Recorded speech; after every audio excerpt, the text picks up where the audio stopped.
بسم الله الرحمن الرحيم تبارك الذي بيده الملك وهو على كل شيء قدير الذي خلق الموت والحياة ليبلوكم أيكم أحسن عملا وهو العزيز الغفور الذي خلق 7 سماوات طباقا ما ترى في خلق الرحمن من تفاوت فارجع البصر هل ترى من فطور ثم ارجع البصر كرتين ينقلب إليك البصر خاسئا وهو حسير ولقد زينا السماء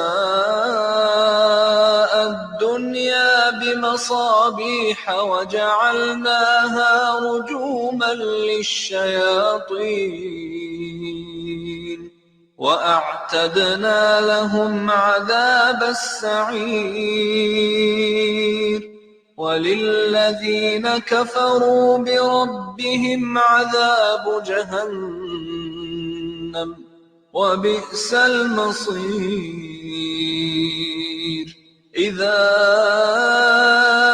ألقوا فيها سمعوا لها شهيقا وهي تفور تكاد تميز من الغيظ كلما ألقي فيها فوج سألهم خزنتها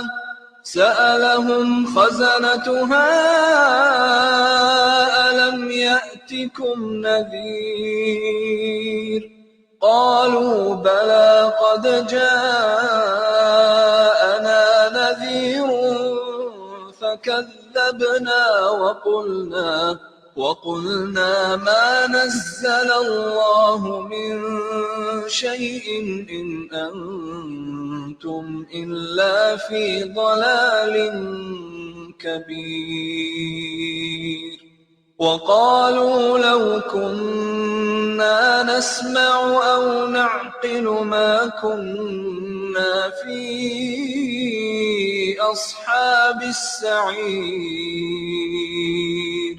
فاعترفوا بذنبهم فسحقا لأصحاب السعير إن الذين يخشون ربهم بالغيب لهم مغفرة وأجر كبير وأسروا قولكم أو اجهروا به إنه عليم بذات الصدور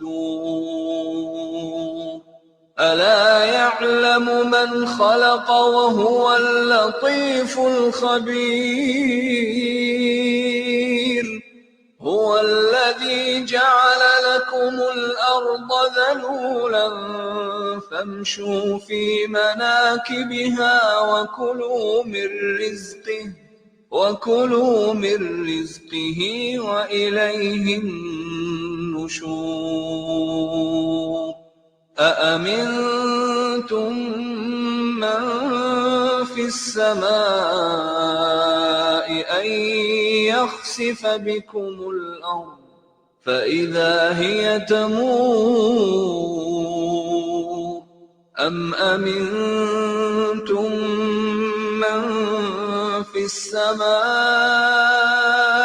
أن يرسل عليكم حاصبا فستعلمون كيف نذير ولقد كذب الذين من قبلهم فكيف كان نكير أولم يروا إلى الطير فوقهم صافات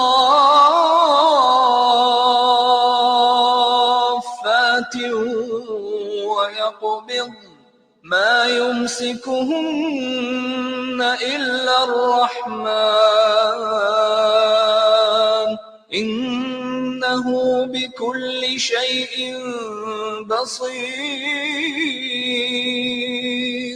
أمن هذا الذي هو جند لكم ينصركم من دون الرحمن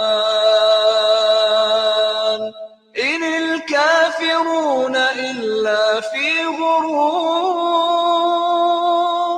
أمن هذا الذي يرزقكم إن أمسك رزقه بل لجوا في عتو ونفور أفمن يمشي مكبا على وجهه أهدى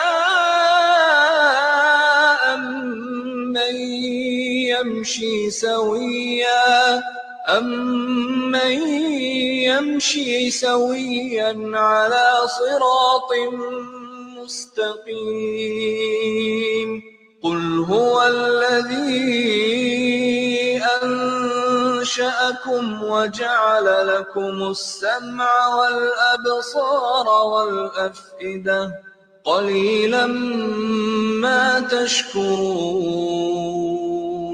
قل هو الذي ذرأكم في الأرض وإليه تحشرون ويقولون متى هذا الوعد إن كنتم صادقين قل إنما العلم عند الله وإنما أنا نذير مبين فلما رأوه زلفة سيئت وجوه الذين كفروا وقيل هذا الذي كنتم به تدعون قل أرأيتم إن أهلكني الله ومن معي أو رحمنا فمن يجير الكافرين من عذاب أليم قل هو الرحمن آمنا به وعليه توكلنا فستعلمون من هو في ضلال مبين قل أرأيتم إن أصبح ماؤكم غورا فمن يأتيكم بماء معين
Jadi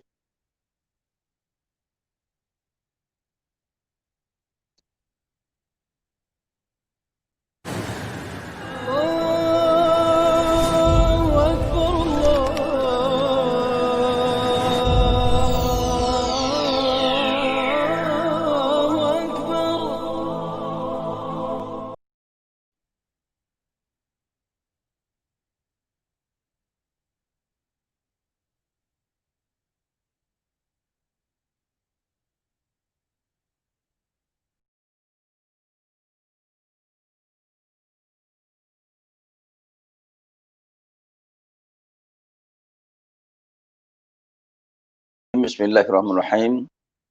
Alhamdulillahillazi hadana lihaza wa ma kunna linahtadiya laula an hadanallah.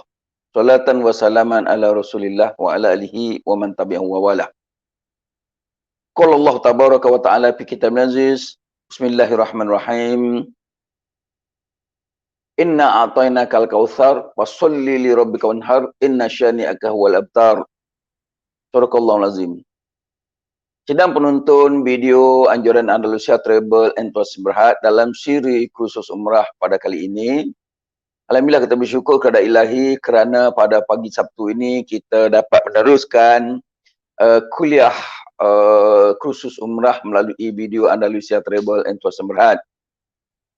Sebelum itu saya mengucapkan selamat menyambut Aidiladha yang akan berlaku ataupun yang akan kita sambut pada hari Jumaat hadapan. Ini juga memberi maksud bahawa hari Sabtu depan kita tidak ada kursus umrah melalui video Andalusia. Ya. Mengapa? Kerana hari raya yang kedua, hari Sabtu, orang masih berkorban. Jadi kita tangguh ya untuk minggu ataupun untuk hari Sabtu yang akan datang, jatuh hari raya yang kedua, hari raya yang kedua, hari raya Aidiladha, orang masih berkorban, maka kita tangguhkan kuliah ini. Bila sebut tentang korban, korban ni pun ada termasuk di dalam atur cara ibadat haji sebab dia berlaku dalam musim haji. Walaupun kursus kita kursus umrah, tapi jangan lupa kita berkait dengan ibadat haji juga umrah ini. Oleh itu saya nak mengambil kesempatan sedikit menceritakan tentang korban yang bakal dilakukan oleh umat Islam di seluruh dunia termasuk Malaysia. Dan kita pun mungkin telah bercita-cita untuk nak melakukan korban. Hadirin hadirat para pendengar khusus umrah melalui Andalusia, saya ingin menyatakan bahawa beberapa peraturan, beberapa keadaan yang kita nak lakukan ibadat korban. Hari ini kalau saudara-saudari tuan-tuan puan-puan melihat wajah saya dengan janggut tidak tidak trim, tidak dikemaskan, misai pun agak panjang. Mungkin kalau tengok kuku pun kuku agak sedikit panjang lah, walaupun baru potong. Sebenarnya ialah satu dari pantang larang mereka yang berniat nak melakukan korban. Hadis Rasulullah ada menyebut, sesiapa yang nak melakukan korban pada tahun yang berkenaan, pada tahun itu, maka bermula daripada 1 Zulhijjah hingga sampai 10 Zulhijjah, tidak boleh memotong kuku, tidak boleh mengemas gunting rambut, mengemas misai janggut dan sebagainya. Saya ulang, Rasulullah pernah menyebut dalam hadis, mengatakan sesiapa yang bercita-cita untuk melakukan korban pada tahun berkenaan pada tahun itu, maka bermula daripada 1 Zulhijjah hingga sampai 10 Zulhijjah, tidak layak, tidak sesuai dia mengandam rambut, janggut misai dan mengerat kuku. Oleh itu, bagi mereka yang berniat, jagalah pantang larang ini. Pantang larang ini bukanlah satu benda yang wajib, tetapi makruh. Satu yang makruh. Sebab apabila kita berniat untuk nak melakukan korban, kita kena korban juga keadaan grooming diri kita. Groom itu artinya personality diri, kehebatan diri itu kita kena redakan dengan membiarkan rambut, janggut, misai dan kuku kita tumbuh. Menjelang sampai kita menyembelih korban. Bila kita sembelih korban, lepas itu barulah kita bercukur, bergunting dan juga potong rambut, potong kuku, seolah-olah bermula daripada kita menahan tak bergunting, bercukur, potong kuku hingga sampai kita sembelih, kita menghimpunkan, memendapkan dosa kita. Apabila hari kita menyembelih korban, maka dosa kita dianggap terhapus. Itu di antaranya. Tapi kena ingat bahawa korban itu ialah sunat muakkad. Korban itu sunat muakkad. Artinya janganlah sampai kita mengeluarkan fatwa bahawa tak boleh, haram potong kuku dan rambut 1 hingga 10 Dzulhijjah. Bukan. Dia merupakan makruh sebab korban itu sunat muakkad. Itu kena faham ya. Kita masuk bab korban pula. Maksud korban ni ialah mempersembahkan daging binatang yang disembelih kepada orang-orang yang tertentu sebagai hubungan silaturahim. Ini kita tengok kepada ayat Quran yang berbunyi Bismillahirrahmanirrahim. Inna a'tainakal kautsar. Allah kata, wahai orang beriman, kami menurunkan, memberikan kepadamu perigi Kausar. Ataupun kalau di dalam kitab akidah, dia kata sungai Kausar yang merentang di antara syurga dengan neraka. Orang-orang yang habis penyiksaan dia di neraka akan direndam di sungai Kausar sebelum dimasukkan ke syurga. Ini satu kelebihan yang Allah beri maklumat kepada kita. Orang kafir tak tahu benda ni semua. Inna a'tainakal Kausar, sungguhnya kami memberikan kepadamu sungai Kausar. Setengah riwayat dia kata perigi Kausar.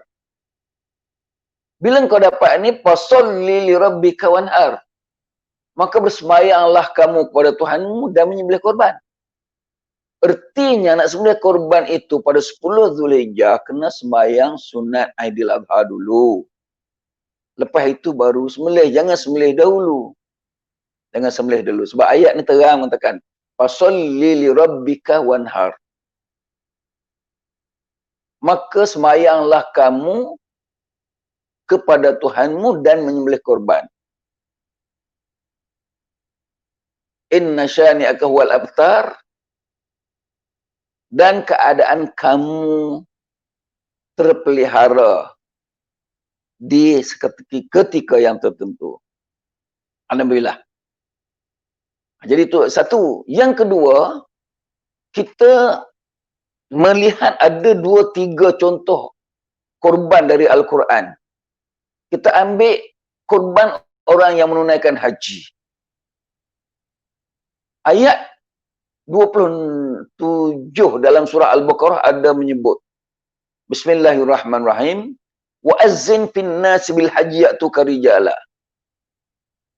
Ibrahim serulah kepada umat manusia supaya mereka datang menunaikan haji sesudah engkau mendirikan Kaabah. Mereka akan datang walau berjalan kaki. Wa ala kulli dhamiri ya'tina min kulli fajjin amik. Atau mereka datang dari jauh mengendarai unta yang kurus. Mengapa unta ini jadi kurus? Kerana jauh perjalanan. Unta pun satu saja binatang yang paling kuat berentah pada pasir, kuat berjalan ialah unta. Allah kurniakan kelebihan unta ni banyak sangat.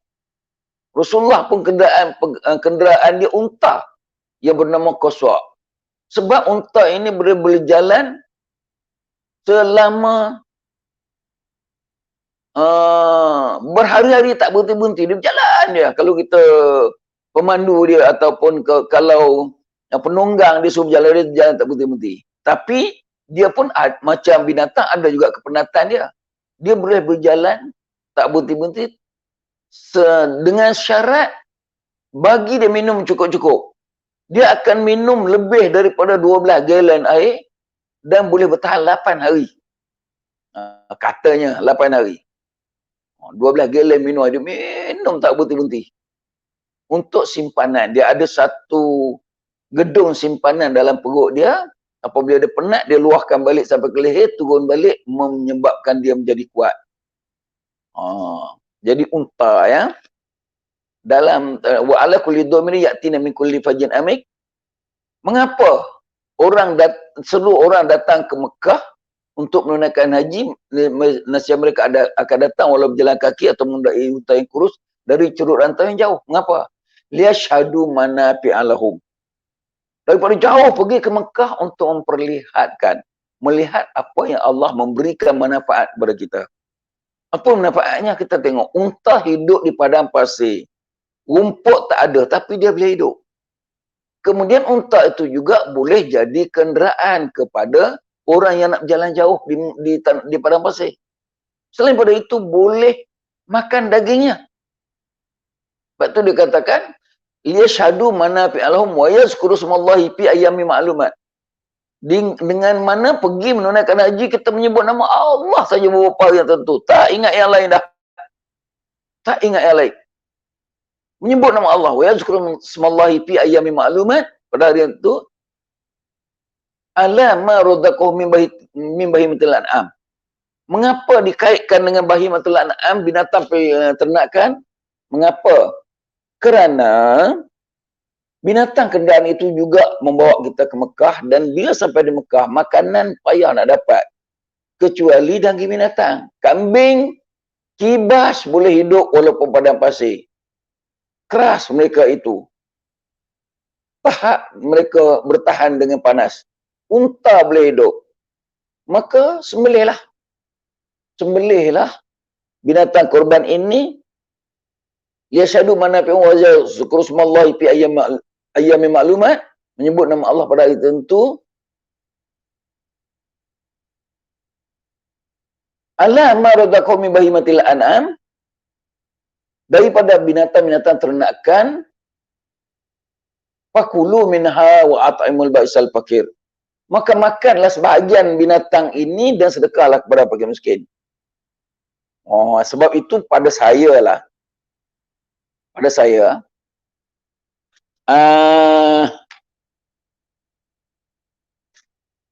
kalau kita melihat kepada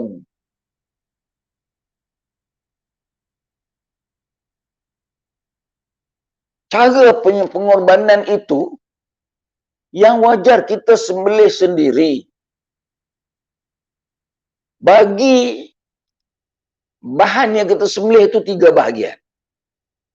Kalau seekor lembu, seekor unta, seekor kerbau, boleh kongsi 7 orang. Mengikut mazhab Syafi'i. Dan bila dah dapat kita dapat bahagian kita 1/7, 1/7 tu bagi 3. 1/3 daripadanya untuk makanan kita dan keluarga. Boleh. Sebab Quran ni katanya tu, wakulu minha, makan sedikit daripadanya. Ambil 1/3. Wa at'imul ba'isal fakir, kemudian bagi makan kepada fakir miskin. Lagi 2/3, 1/3 bagi kepada fakir miskin, 1/3 lagi bagi kepada jiran tetangga kita untuk menghubungi silaturahim. Orang itu duduk tak jauh rumah kita, dia tak buat korban tahun itu. Tiba-tiba kita pergi rumah dia, kita bagi tuan, sebagai jiran saya, ini saya ada sembelih korban, ambil sedikit daripadanya. Dia seronok. Hubungan silaturahim dan kejiranan sangat baik. Kerana apa? Berhubung dengan jiran adalah satu yang mutlak dari dalam Islam. Sampai Nabi kata apa? Man kana yu'minu billahi wal yawmil akhir falyukrim jarah.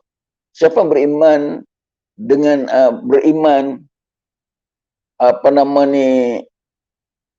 dengan Allah dan hari akhirat, permuliakanlah jirannya. Sebab jiran ni juga, kalau dia baik, dia akan memberi syafaat kita daripada masyarakat nanti. Jadi apabila kita bagi sedikit makanan berbentuk korban pada dia, dia pun boleh makan, tak ada masalah. Sebab itu ramai orang dulu-dulu mengatakan daging korban ni jangan bagi kepada fakir miskin, makan saja. Tapi orang-orang kebelakangan ni, ulama-ulama kebelakangan ini, utama lagi ulama muda, mereka mempertikaikan mengapa kita menahan jangan bagi makan kepada orang kafir, binatang ini, binatang ternakan ini. Sedangkan kita nak berdakwah untuk dia masuk Islam. Oh, timbul pertikaian. Tapi saya kalau tengok guru alim ulama di guru-guru pondok lu, dia kata ini korban untuk orang Islam sahaja, pakai miskin pun Islam saja, jangan bagi kepada orang kafir. Buat apa nak bagi kat dia? Dia bukan tahu halal haram, kemudian dia banyak sangat kalau tak Islam pun bukan segi toleransi, dia banyak melakukan perkara haram yang kita tak boleh buat. Yang kita tak boleh buat, dia buat. Jadi orang ulama lama dia tidak merestui binatang ternakan ini diberi kepada orang bukan Islam, orang kafir untuk makan. Tapi ulama zaman kebelakangan ini tambah yang moden-moden, yang maju-maju. Kalau kita tanya mufti-mufti pun yang kebelakangan ini mengatakan wajar memberi makan kepada orang bukan Islam disebabkan oleh dakwah. Bila kita bagi, dia orang tahu kita tiap-tiap tahun sembelih, kita bagi daging kat dia, dia pun dah mungkin sebulan 2 bulan tak kena daging ini, dia dapat daging, dia bersyukur. Lama kelamaan Allah akan memberi kepada dia hidayah. Dia kata Islam ni bagus, mengapa setiap tahun kena sembelih korban bagi orang makan. Jadi itu pembagian dia. Sentuh lagi sikit tentang korban ini. Sebab saya tengok ramai orang sekarang ni berkorban di luar negara. Boleh, sebab membantu orang-orang miskin dan asnaf di sana yang tak pernah jumpa daging. Mereka pula pelarian, mereka pula tertindas. Miskin tak pernah rasa, buatlah elok. Tak ada masalah. Asalkan diizinkan oleh kerajaan. Tidak bercanggah mana-mana peraturan. Mengapa? Kerana kita tak nak kumpulan orang yang mendakwa dia boleh berkorban di luar negara, keluarkan WhatsApp dan viral melalui handphone, kita pun tengok dia ni bagus punya, orang ada nama lah, kita terus bagi duit dekat dia. Sedangkan buat tak buat kita tak tahu.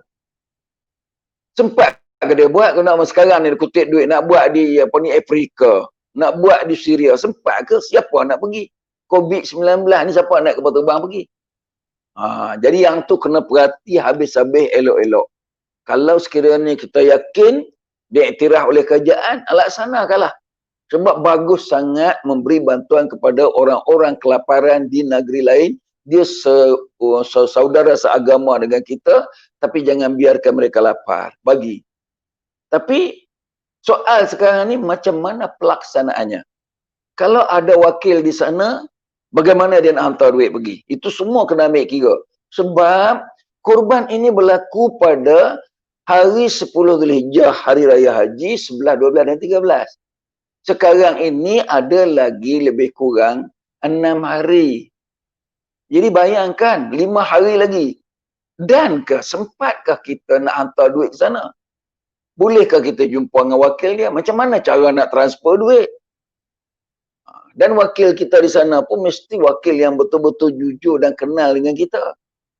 Pokoknya kalau tak hantar duit, macam mana dia nak sembelih? Nak hantar macam mana? Telegraphic transfer. Kalau ada kemungkinan boleh buat. Tapi kalau telegraphic transfer pun tak boleh berfungsi, orang dah kutip duit untuk sembelih korban, tiba hari 10 Zulhijjah duit tak sampai lagi, binatang pun tak boleh cari lagi walaupun ada sebab tak ada duit. Jadi benda tu terbengkalai, tak terbuat. Jadi minta maaflah kepada orang yang mengendalikan korban di luar negara ini. Saya sebagai pendakwah, penceramah, saya bukan orang alim ulama, saya penceramah, pendakwah saja. Saya ingin melontarkan pandangan ini supaya kita berhati-hati, jangan sampai nanti menjadi beban di akhirat besok kerana kita memegang amanah tapi tak diselesaikan. Kalau kita tengok orang beriman, allazinahum ala allazinahum apa nama kata? Qad aflahal mu'minun allazinahum fi solatihim khashi'un wallazinahum 'anil lagwi mu'ridun wallazinahum lizakati fa'ilun wallazinahum li furujihim hafizun illa ala azwajihim aw ma malakat aymanuhum fa innahum ghairu malumin faman yabtagha wara'a dzalika fa ulaika humul adun wallazinahum li amanatihim adim ra'um. Orang yang beriman ini kejayaannya apabila melaksanakan amanah. Walladzina hum li amanatihim wa ahdihim ra'un. Mereka amat memelihara amanah dan berjanji. Kalau tidak, tak guna kita jadi orang beriman yang baik tapi tak berjayalah keimanan kerana amanah kita robohkan. Jadi itu nak sentuh berkenaan dengan berkorban di luar negara. Tapi kalau ada orang negara itu, wakilnya datang kepada kita dan dia pun boleh terbang balik ke negara dia, boleh. Tapi kena fikir sekarang. Kalau dia terbang masuklah negara kita, kena karantin 14 hari. Masa sekarang tinggal 5 hari lagi dah. Ini benda-benda yang minta maaf lah. Saya menghalusi perkara ini takut tak terbuat nanti, nak kena tunda tahun hadapan, hidupkan lagi kita. Duit kita dah pegang. Tambah pula melalui syarikat, duit dah masuk dalam syarikat. Adakah syarikat boleh menggunakan duit orang yang beri korban kepada kita itu menangguhkan sampai 2 tahun? Tahun ni tak boleh buat, tunggu tahun depan lah. Jadi duit tu kita pun ambil pakai dulu duit ni. Mana boleh? Itu dah pecah mana? Minta maaf lah, saya terpaksa kena jelaskan benda ini supaya jemaah mereka serah aja kepada orang alim yang boleh laksanakan. Jadi saya lebih prefer kalau sukar sangat nak buat di negeri lain terbuat halangan, kita buat di negara kita sudah. Negara kita pun berapa ramai lagi orang yang miskin, gelandangan, orang yang tak ada duit, jiran tetangga sebelah kita, bukannya semuanya kaya. Dalam tempoh sekarang ni banyak yang jatuh miskin COVID ni. Maka kita yang ada duit sembelih kita bagi agih kepada mereka. Dahlah tengok muka hari-hari, kita bagi lagi makanan ataupun daging kepada mereka, lebih menambahkan keseronokan dan keceriaan dan kejiranan, akan lebih dekat, akan lebih prihatin, akan lebih menjadi alat perpaduan yang sangat ampuh ataupun baik. Itu korban. Syarat-syarat korban. Korban ni ingat, dia sunat muakkad saja. Buat tiap-tiap tahun pun tak apa. Sebab ada orang tanya, Ustaz, saya ni belum akikah lagi, kemudian nak korban. Akikah ini bukan kita buat untuk diri kita. Akikah ini tok kita, wan kita, bila kita lahir, sebelum umur akil balik, maka mereka berakikah untuk kita. Bukan kita sendiri akikah untuk diri kita. Salah macam tu ya, ada orang tanya. Tapi kalau dah dulu tak akikah, gantikanlah korban. Sebab kalau betul-betul dia tak tahu ayah dia, mak dia buat akikah atau tidak kepada dia, korbannya lah. Kan? Korban. Kita boleh tengok daging korban itu sendiri. Okay? Jadi siapa yang tidak melakukan akikah ataupun mak bapak dia tak beritahu tentang akikah, sekarang masuk musim korban, boleh tak dia tidak diakikahkan oleh bapaknya, tiba-tiba sekarang dia nak korban? Jawab dia boleh, sebab dua-dua sunat muakkad. Dua-duanya sunat muakkad. Jadi yang sunat muakkad, kita melakukan apa yang kita panggil tadi, akikah kepada anak-anak cucu kita itu sunat muakkad jatuh kepada mak bapak dan penjaga datuk dan sebagainya. Tetapi korban ini sunat muakkad jatuh kepada diri kita sendiri. Maka dia tak ada kena mengena lah pula dengan akikah. Kalau dia tak buat akikah pun boleh, masih boleh buat korban, tak ada masalah, ganti. Kalau dah mak ayah dia buat akikah kepada dia, sekarang ni nak korban pula. Korban tiap-tiap tahun pun tak apa. Yang penting, setengah orang tu buat sekali, sudahlah, dulu dah buat sekali cukup lah. Saya rasa, kalau kita ada duit, sekali tak cukup. Tak cukup. Sebab, benda berkebajikan, benda jenis makanan ni, tiap-tiap tahun kita makan. Jenis kebajikan ni, dia berjalan setiap masa. Maka, kalau buat tiap-tiap tahun pun boleh. Jadi, lakukanlah. Saya dalam keadaan ini, sebagai seorang penceramah, ramai masyarakat Islam tahu yang saya ni berulang ke Mekah setiap musim haji, duduk kat sana. Korban pun buatlah di sana. Sekali-sekala kadang-kadang inilah.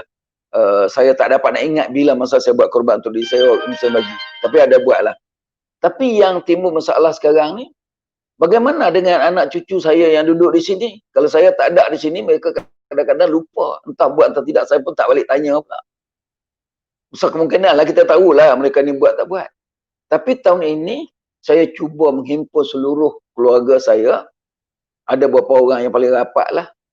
Iaitu daripada saya sendiri dengan isteri, anak-anak. Di bawah anak-anak tu beberapa cucu, kehimpun semua tu kita buat korban. Mengapa? Nak bagi cucu-cucu ini tahu yang Tok Wan dia berkorban untuknya. Jadi kuatlah. Walaupun korban itu sebenarnya cari duit sendiri, korban sendiri, buat apa nak buat untuk orang lain. Tak apa. Kita nak dapatkan pahala yang kita sebut tadi, Allah menyanjungi orang-orang yang suka berkorban. Ya, itu satu. Jadi sunat muakkad. Mak bapak boleh buat untuk anak-anak, tok wan boleh buat untuk semua orang. Niat saja. Asalkan benda itu terlaksana agar semua keluarga masyarakat, ahli-ahli keluarga tahu yang penjaga mereka, atasan seperti tok wan, mak ayah mereka prihatin kepada hal ehwal keagamaan mereka, insya-Allah. Dia sunat muakkad saja. Kemudian macam mana kita nak lakukan korban ini? Iaitu bermula daripada selepas sembahyang raya 10 Zulhijjah. Boleh bersembelih hingga sampailah 13 Zulhijjah, tetapi sebelum matahari jatuh. Kalau boleh sampai waktu asar berhentilah, tak payah korban lagi. Tapi kalau terlupa juga, adalah mentah korban tak sembelih lagi, sebelum maghrib sembelih, masih boleh lagi. Dah masuk maghrib, dah habis dah waktu korban. Dah habis waktu korban. Itu tempoh masa yang diberikan oleh Islam untuk kita berkorban. Ya. Kemudian kita lihat apa binatang yang boleh digunakan untuk korban. Binatangnya ialah binatang ternakan, bukan binatang buruan. Seperti orang itu dia memiliki seekor rusa yang disimpan setelah dia berburu dan dapat hidup-hidup. Dia pun kurung binatang buruan ini, nak sembelih korban dalam bulan Zulhijjah. Ini tak layak sebab binatang buruan tidak termasuk. Dia al-an'am ini dalam Quran ialah binatang peliharaan. Apa dia binatang peliharaan? Kambing atau kibas, dan yang sewaktu dengan asal arnab tak boleh, ayam tak boleh. Dia nak kambing ke atas. Lembu boleh buat seekor, boleh seekor kongsi 7 orang. Kerbau serupa juga, dan unta. Syarat umur kepada binatang ini untuk kambing dikatakan umurnya sudah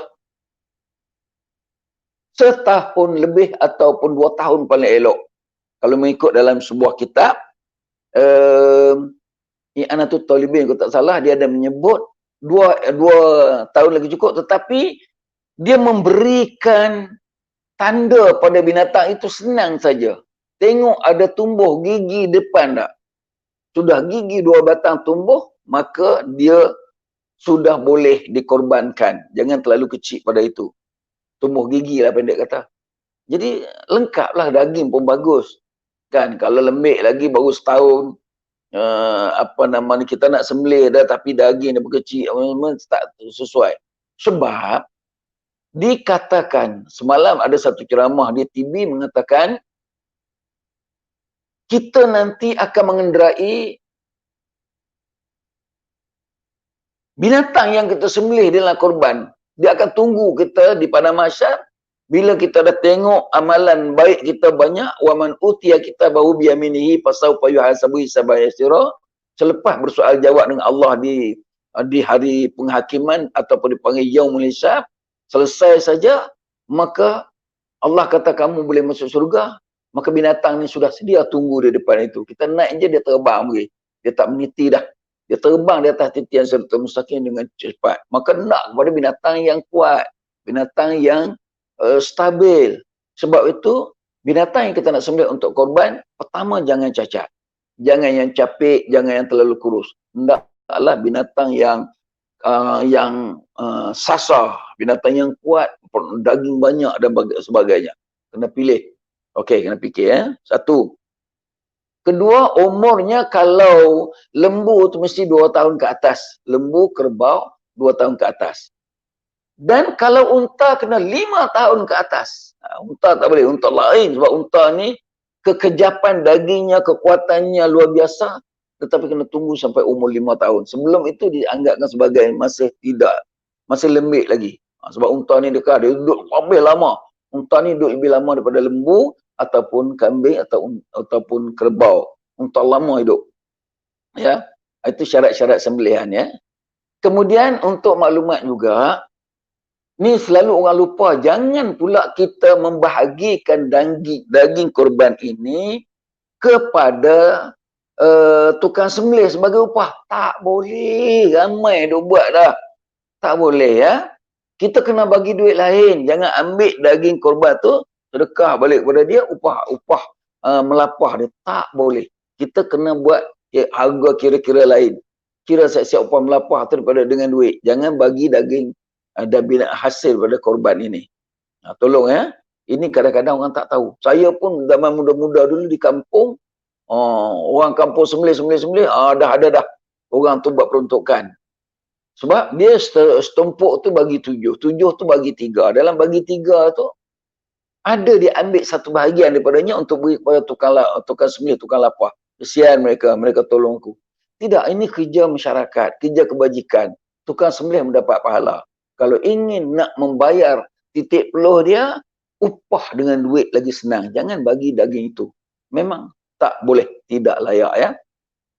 Kemudian, satu lagi perkara yang selalu dilaksanakan oleh masyarakat Islam, berkorban untuk orang yang dah mati. Sebenarnya tak boleh. Korban ini untuk orang yang hidup sahaja. Dan kena bagi tahu dia. Kalau dia tak larat nak turun tengok, cakap kat dia, ni nama sekian-sekian kita buat korban untuk dia. Ini buat korban untuk orang yang dah mati. Tok Wan dia, ayah dia dah mati, korban untuknya. Tak boleh. Kecuali orang yang dah mati ni dulu dia berwasiat. Kalau aku mati tolong korban. Itu dia jadi wajib kena sembelih korban. Jadi korban ini tak jadi sunat muakkad lagi, dah jadi wajib sebab dia bernazar. Nazarnya bukanlah hukum sembelih korban itu wajib. Tetapi pelaksanaan dah jadi wajib untuk melaksanakan, merealisasikan wasiat dia. Sebab wasiat bila benda yang kita nak buat benda biasa, dia bertukar menjadi wajib. Jadi sebenarnya itu wajib lah, dia tak jatuh sunat muakkad lagi dah untuk orang yang bernazar atau orang berwasiat. Ataupun orang tua ni sebelum mati dia bernazar. Dia bernazar, kalau gini, aku nak sembelih korban. Tiba-tiba dia mati dulu. Benda ini sudah berlaku. Benda yang dia hajat tu sudah berlaku dengan jayanya, tapi dia mati dulu sebelum korban. Maka warisnya kena wajib berkorban, menyempurnakan nazarnya yang disebutkan tadi. Itu ingat ya, jangan. Ramai sangat orang mewakilkan juru sembelih itu dengan nama orang yang dah meninggal dunia. Tolong. Tapi ulama kebelakangan ini mengatakan begini, kita korban atas nama kita. Habis korban, kita mohon kepada Allah, ya Allah, pahala korban itu sampai kepada arwah mak saya, ayah saya yang sudah meninggal dunia. Yang tu dibolehkan. Transfer kita punya ni. Sebab redha Allah dengan redha kedua ibu bapa adalah dekat. Redha Allah, redha walidain. Allah redha kepada kita dan kerana kita meredha kedua ibu bapa. Jadi redha ni dia mati pun kita redha dengan mak bapak kita, kita bersembelih korban niat untuk mereka. Maksud saya, kita sembelih korban atas nama diri kita, kita yang niat kita yang korban. Tapi dapat pahala, kita doa kepada Allah dalam sembahyang sunat ke sembahyang hajat kita. Ya Allah, pahala korbanku tadi sampai kepada mak ayah aku. Kerana mereka memelihara aku. Kama rabbayani shaghira. Itu kena ingat ya. Itu bab-bab korban. Bagaimana cara dia bahagi tadi? Kita bahagikan satu-satu tumpuk korban yang kita buat itu kepada 3 bahagian yang disebut awal tadi. Makan kita dengan keluarga kita dan berikan 1/3 kepada fakir miskin, 1/3 lagi agak-agak berikan kepada jiran tetangga, walaupun jiran tetangga itu daripada orang kaya. Tak ada masalah. Ikatan kita dengan dia, dia akan mesra. Ini daging siapa ni? Daging diberi oleh tu Encik Ahmad tu yang dia sembelih korban. Maka orang kaya kata, orang tu sederhana je hidup dia. Dia sembelih, dia bagi kat kita, kita ni berduit. Jadi dia mengisahkan diri dia dan dia silaturahim. Okey? Tak boleh dijual ya. Daging korban tak boleh dijual. Tetapi apabila ramai orang memberi kepada seseorang fakir miskin, satu keluarga miskin, makanannya dah banyak dah.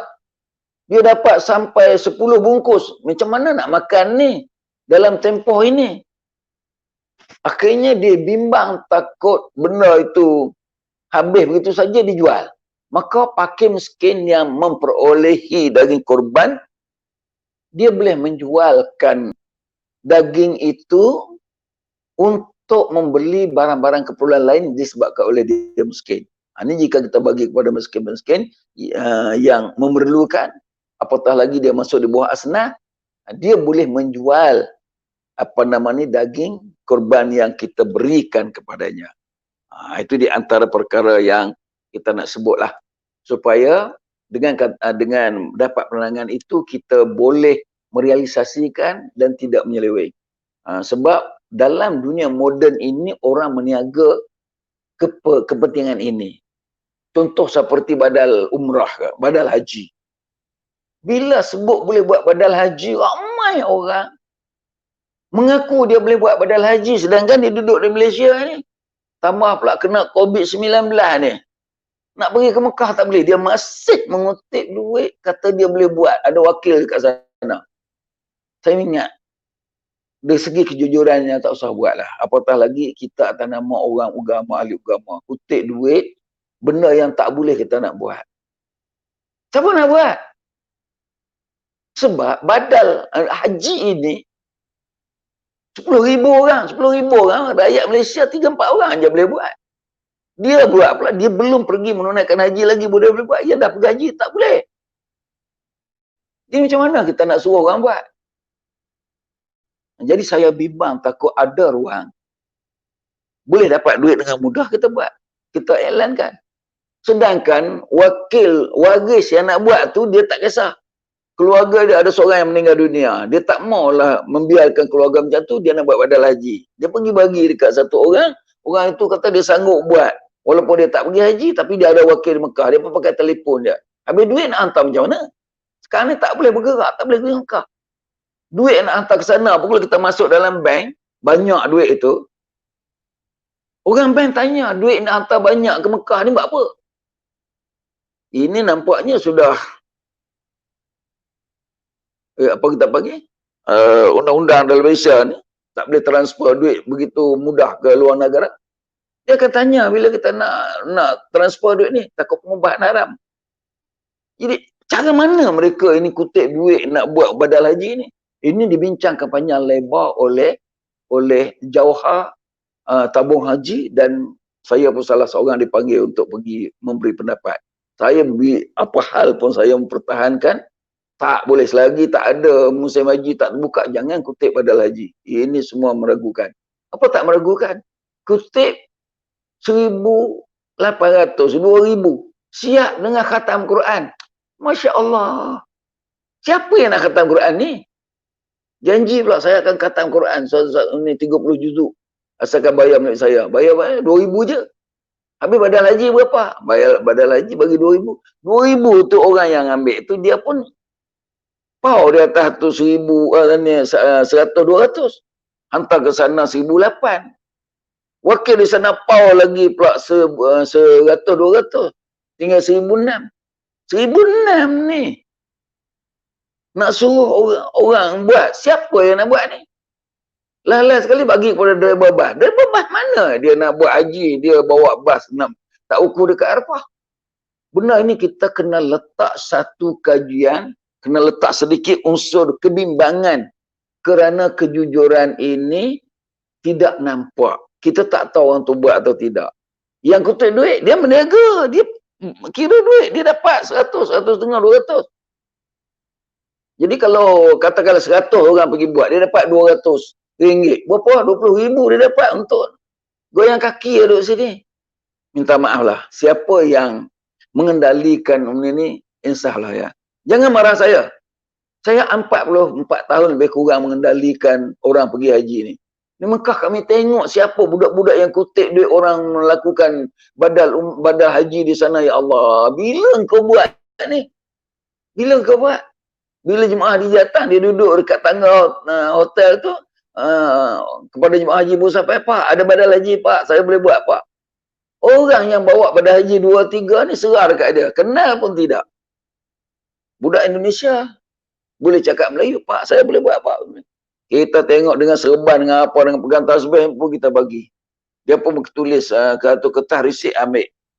Dekat nak balik esok dia datang bawa hadiah, bawa sijil ni. Oh, kita kata dah selesai buat dah. Kita kata.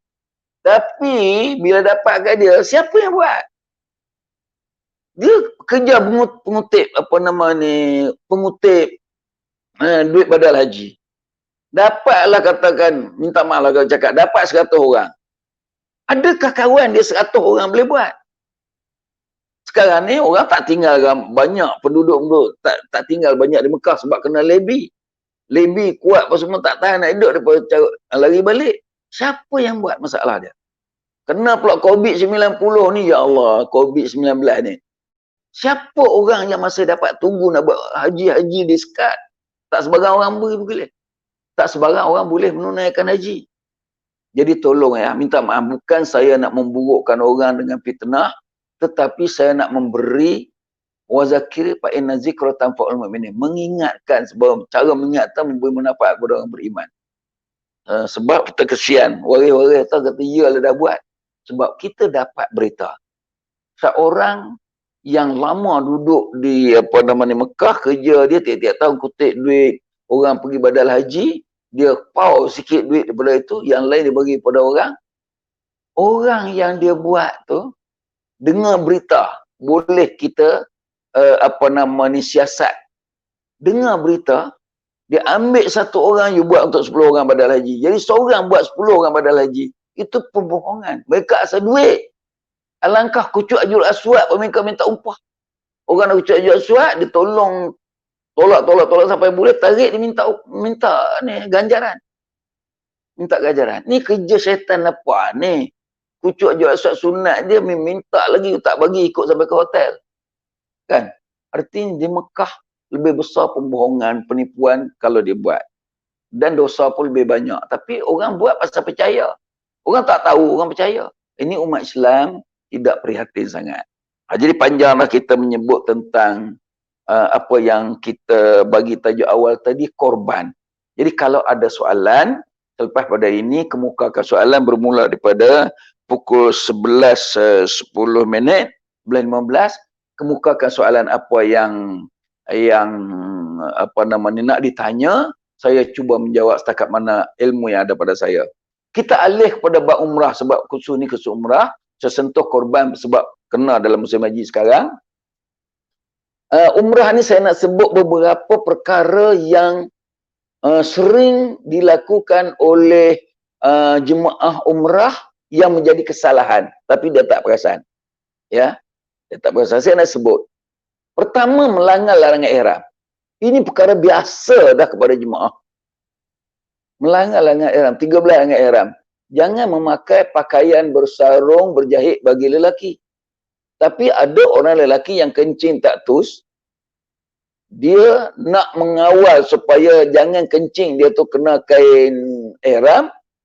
Sebelum berniat, dia pergi ambil kelongsong aiskrim Malaysia ni, dibubur kat zakar dia ikat dengan getah. Lepas tu dia niat ihram umrah. Tak boleh. Sebab dia benda bersarung. Tak boleh. Itu ramai yang buat. Lepas tu tak tanya. Tiap-tiap kali buat, tiap-tiap kali sarungkan zakar dia dengan sarung. Lepas tu ikat dengan getah. Maka dia telah memakai pakaian bergelung dan bersarung. Dia menunaikan setiap kali buat. 4 kali umrah, 4 kali dia langgar benda itu. Nak kena bayar 4 dam. Tapi oleh sebab dia tak rujuk kepada mutawif, tak rujuk kepada pakar umrah, pakar haji, dia pun balik macam saja. 4 hutang dia dengan Allah SWT kerana memakai pakaian bersarung ketika berada dalam umrah. 4 kali umrah, 4 kali dia buat. Tak bayar dam.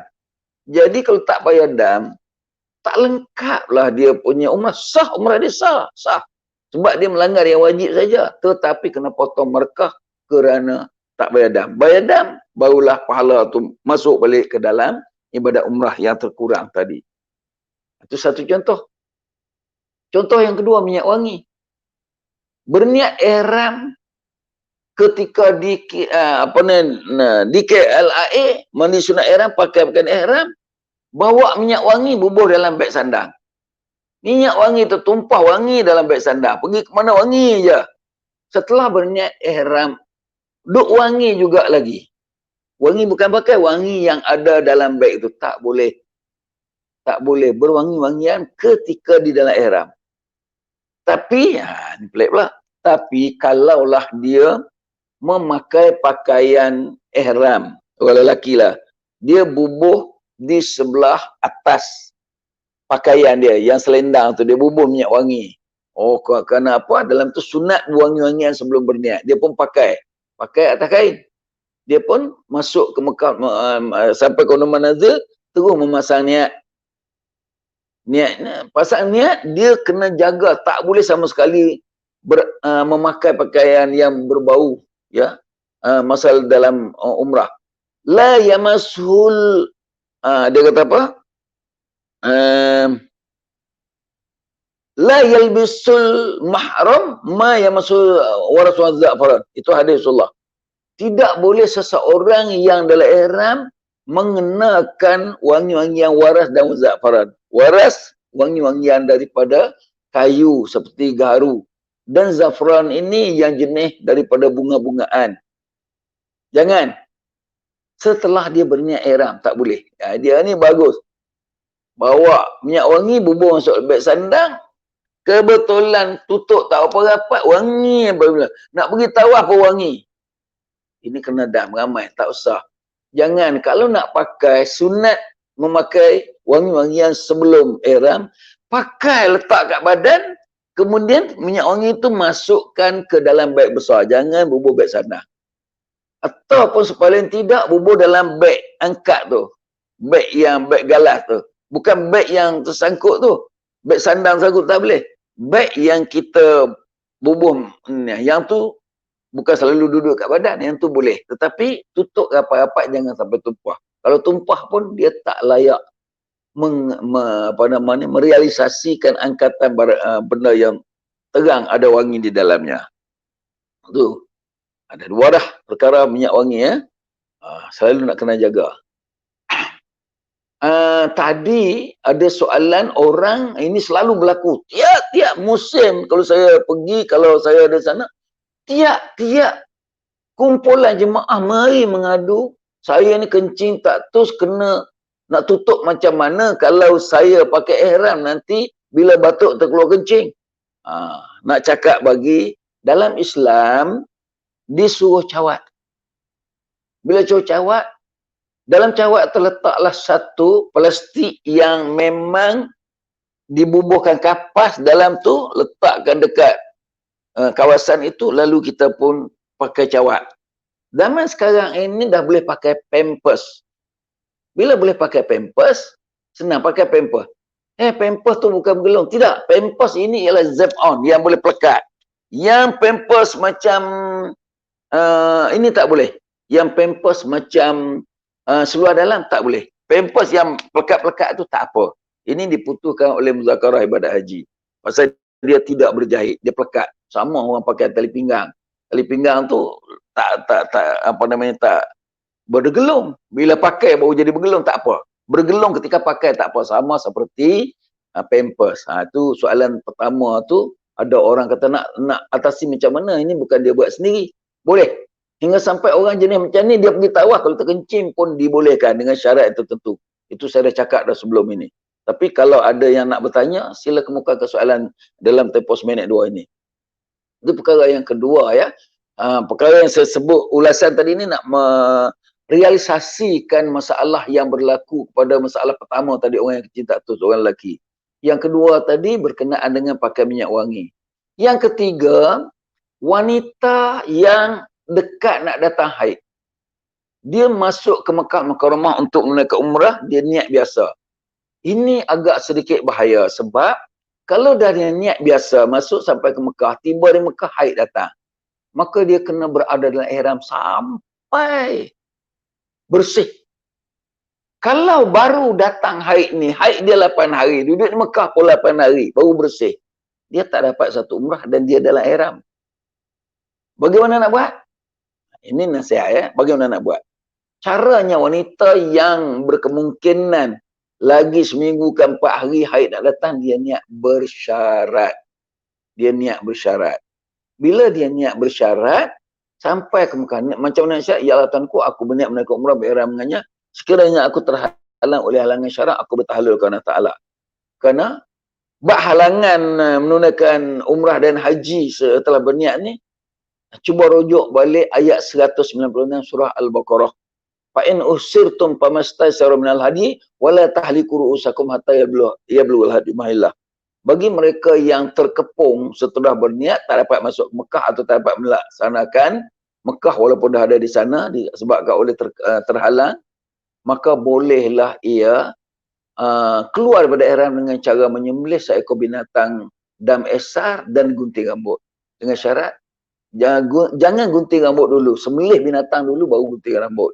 Itu di antara 4 perkara awal sebagai masalah pada jemaah, dan kalau ada yang berkaitan dengannya tak faham, sila kemukakan sebab sekarang ini tempoh untuk nak jawab soalan kan. Jadi kita buka kepada soalan. Jadi minta Tuan Haji Zabri tolong bantu saya untuk membacakan soalan ini, silakan. Daripada Haslina Yusuf. Assalamualaikum Datuk. Bolehlah membuat korban buat arwah, mohon pencerahan. Daripada penempoh Muslim. Waalaikumsalam. Sekali lagi, tadi kita menceritakan tentang korban untuk orang mati. Dia tanya, bolehkah berkorban untuk arwah yang telah meninggal dunia? Jawapan dia, keputusan Muzakarah Ibadat Haji mengatakan tidak boleh, sebab korban itu hanya untuk orang hidup saja.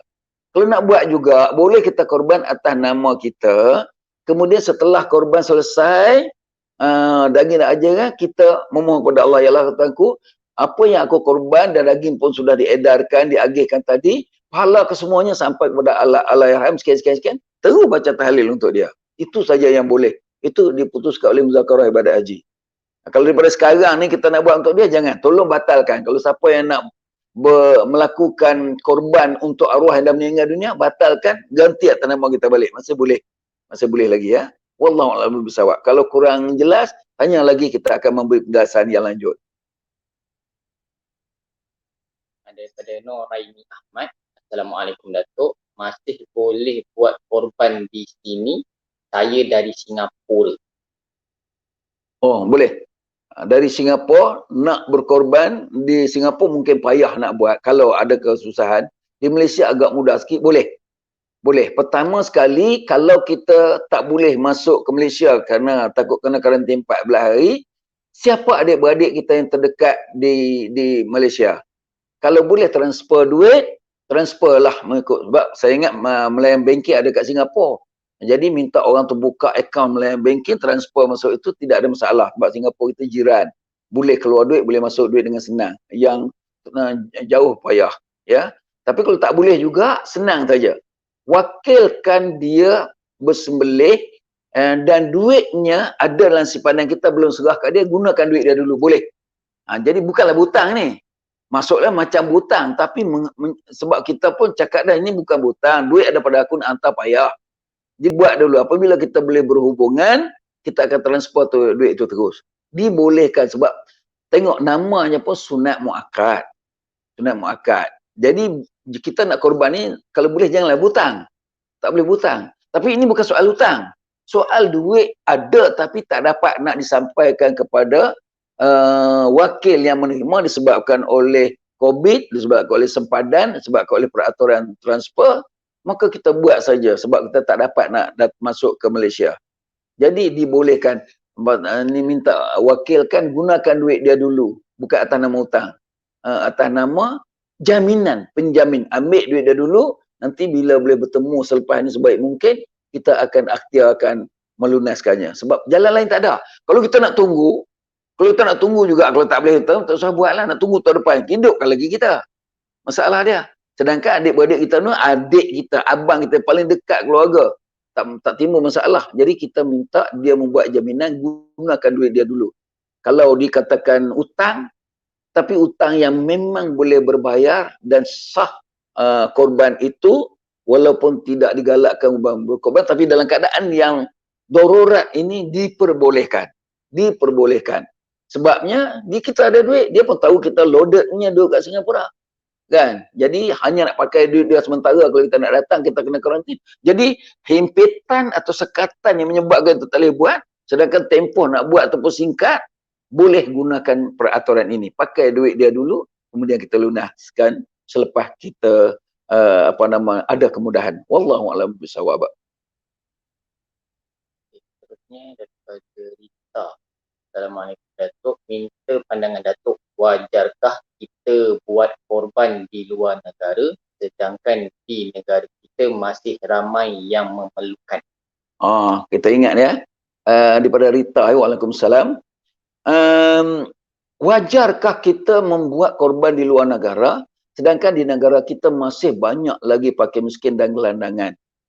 Hingga sampai kalau kita tengok menteri di Jabatan Menteri Hal Ehwal Agama pergi sendiri meninjau beberapa buah kampung dan terus menyampaikan berapa banyak siri dana yang dikumpulkan oleh menteri yang berkenaan ini, dan ada saja hari-hari mengagihkan kepada orang.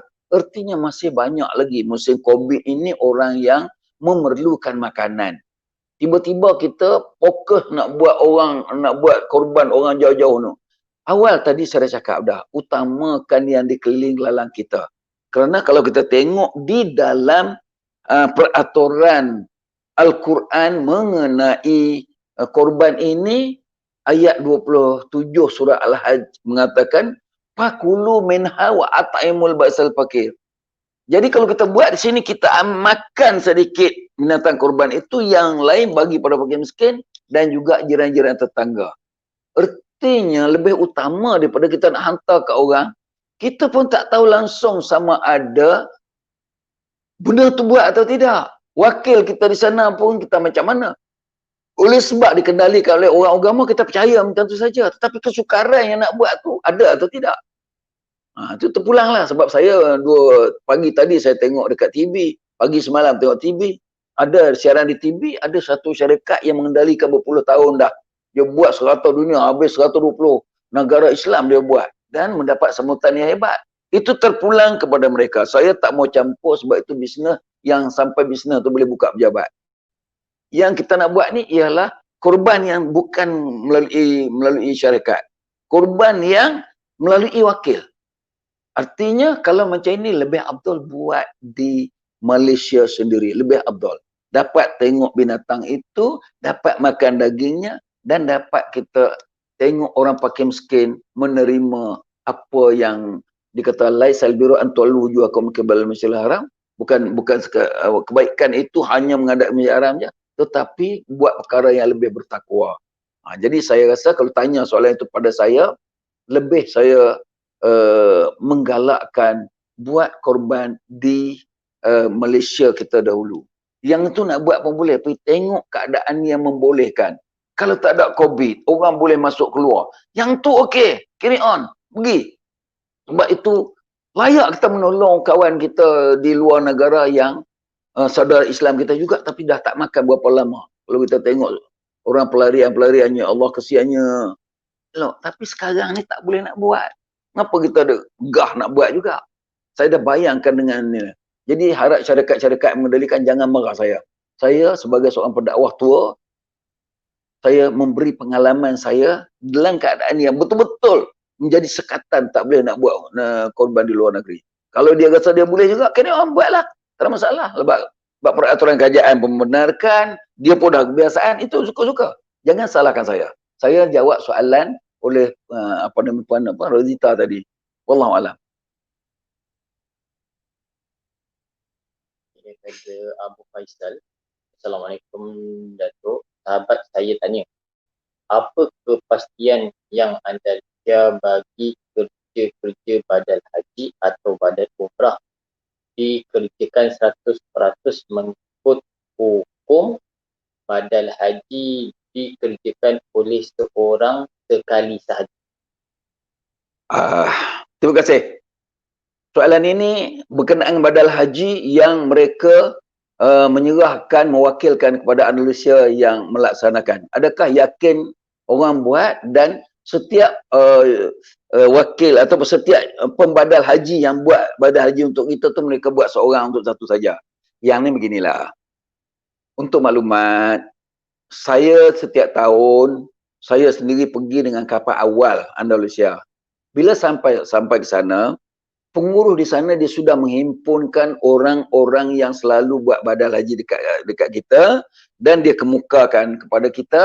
Saya tengok kesemuanya ini ada surat yang kita bagi kebenaran dia buat tahun lepas. Tahun ni dia nak lagi kita bagi. Tapi jangan lupa ya, di dalam borang badal haji, dalam akad pengakuan itu, kita ada tulis ya. Kalau saya nak ambil di dalam tu pun jauh sikit, kita ada tulis ikrar. Bila kita serah kat dia, dia ada ikrar. Sebelum dia datang ambil ini, kita suruh dia ikrar dengan kita bahawa saya sudah menunaikan haji untuk diri saya sendiri. Saya mahir mengerjakan haji kerana sudah tinggal di Mekah selama 7, 8 tahun, 5, 6 tahun. Kemudian saya tidak mengambil ibadah haji orang lain kecuali ini saja. Saya berikrar. Saya mahir dalam ibadah haji. Lepas tu, saya akan melakukan umrah juga untuknya. Saya akan membaca doa-doa si mati dalam masa saya menunaikan haji untuk Allah sampaikan kepada ampunkan dosa orang yang meninggal dunia yang namanya kita sebut dalam ibadah haji ini. Saya ada ikrar. Saya ada kertasnya. Kalau sekiranya ada alat-alat yang moden, saya boleh ambil gambar surat ikrar yang saya simpan dalam fail saya ni. Jadi orang yang buat dengan Andalusia, kita interview dia kalau dia belum buat dengan kita. Yang dah interview pasal dia datang ramai, kita pun ambil 1,000 lebih orang, dia 1,000 lebih orang, kita nak panggil interview 1,000 tu tak patut. Tetapi ada lebih kurang 7, 8 dalam 5, 600 yang dah buat dah, dia bagi surat kelulusan kita buat ni tahun lepas. Jadi kita sahkan saja dengan isi borang baru, dan dia ikrar depan kita. Sebab dia nak dapat duit permulaan sebelum kita serah dekat dia, dia kena datang isi borang dulu, isi borang akad dengan kita bagi serah duit itu, barulah dia boleh pergi buat. Kalau dia pegang mai atas angin dan kita bagi wakil pergi cari saja, payah. Kita panggil, kalau wakil pergi cari pun dia kena akad dengan wakil ini. Jadi setiap orang ada borang baru. Jadi borang baru ini macam mana nak tahu? Di dalam sijil ini, badal haji ini disahkan oleh, jadi kita print di Malaysia lagi, print nama orang yang meninggal dunia, tetapi kita tak printkan nama orang yang pembadal, tak print di sini, kita tulis dekat sana. Jadi kalau orang yang meninggal ini nama sekian, sampai ke sana, kita ada bagi kepada seorang pembadal di sana, maka ketika itu kita memasukkan nama pembadal itu di dalam itu, di dalam sijil. Jadi kita masukkan, dia kena akad dengan kita, di belakangnya ada berikrar yang 5 syarat yang kita bagi tadi.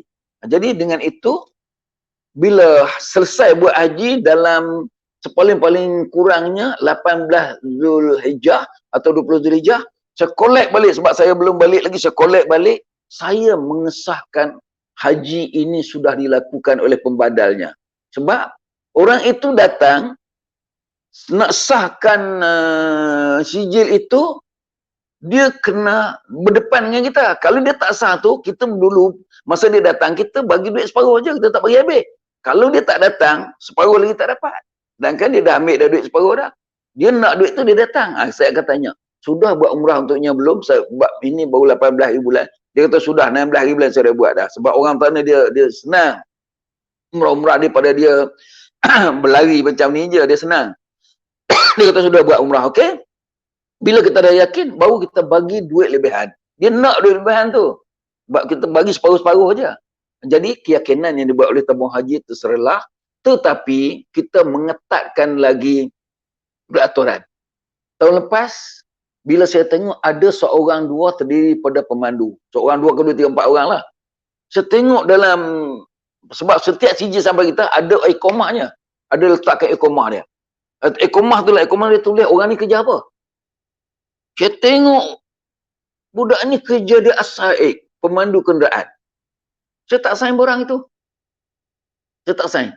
Saya tanya balik dengan soal balik melalui email kepada pengurus sana, mengapa tuan wakil tuan ni mengambil pemandu sebagai pembadal haji? Saya bimbang, takut dia tak pergi ke Arafah.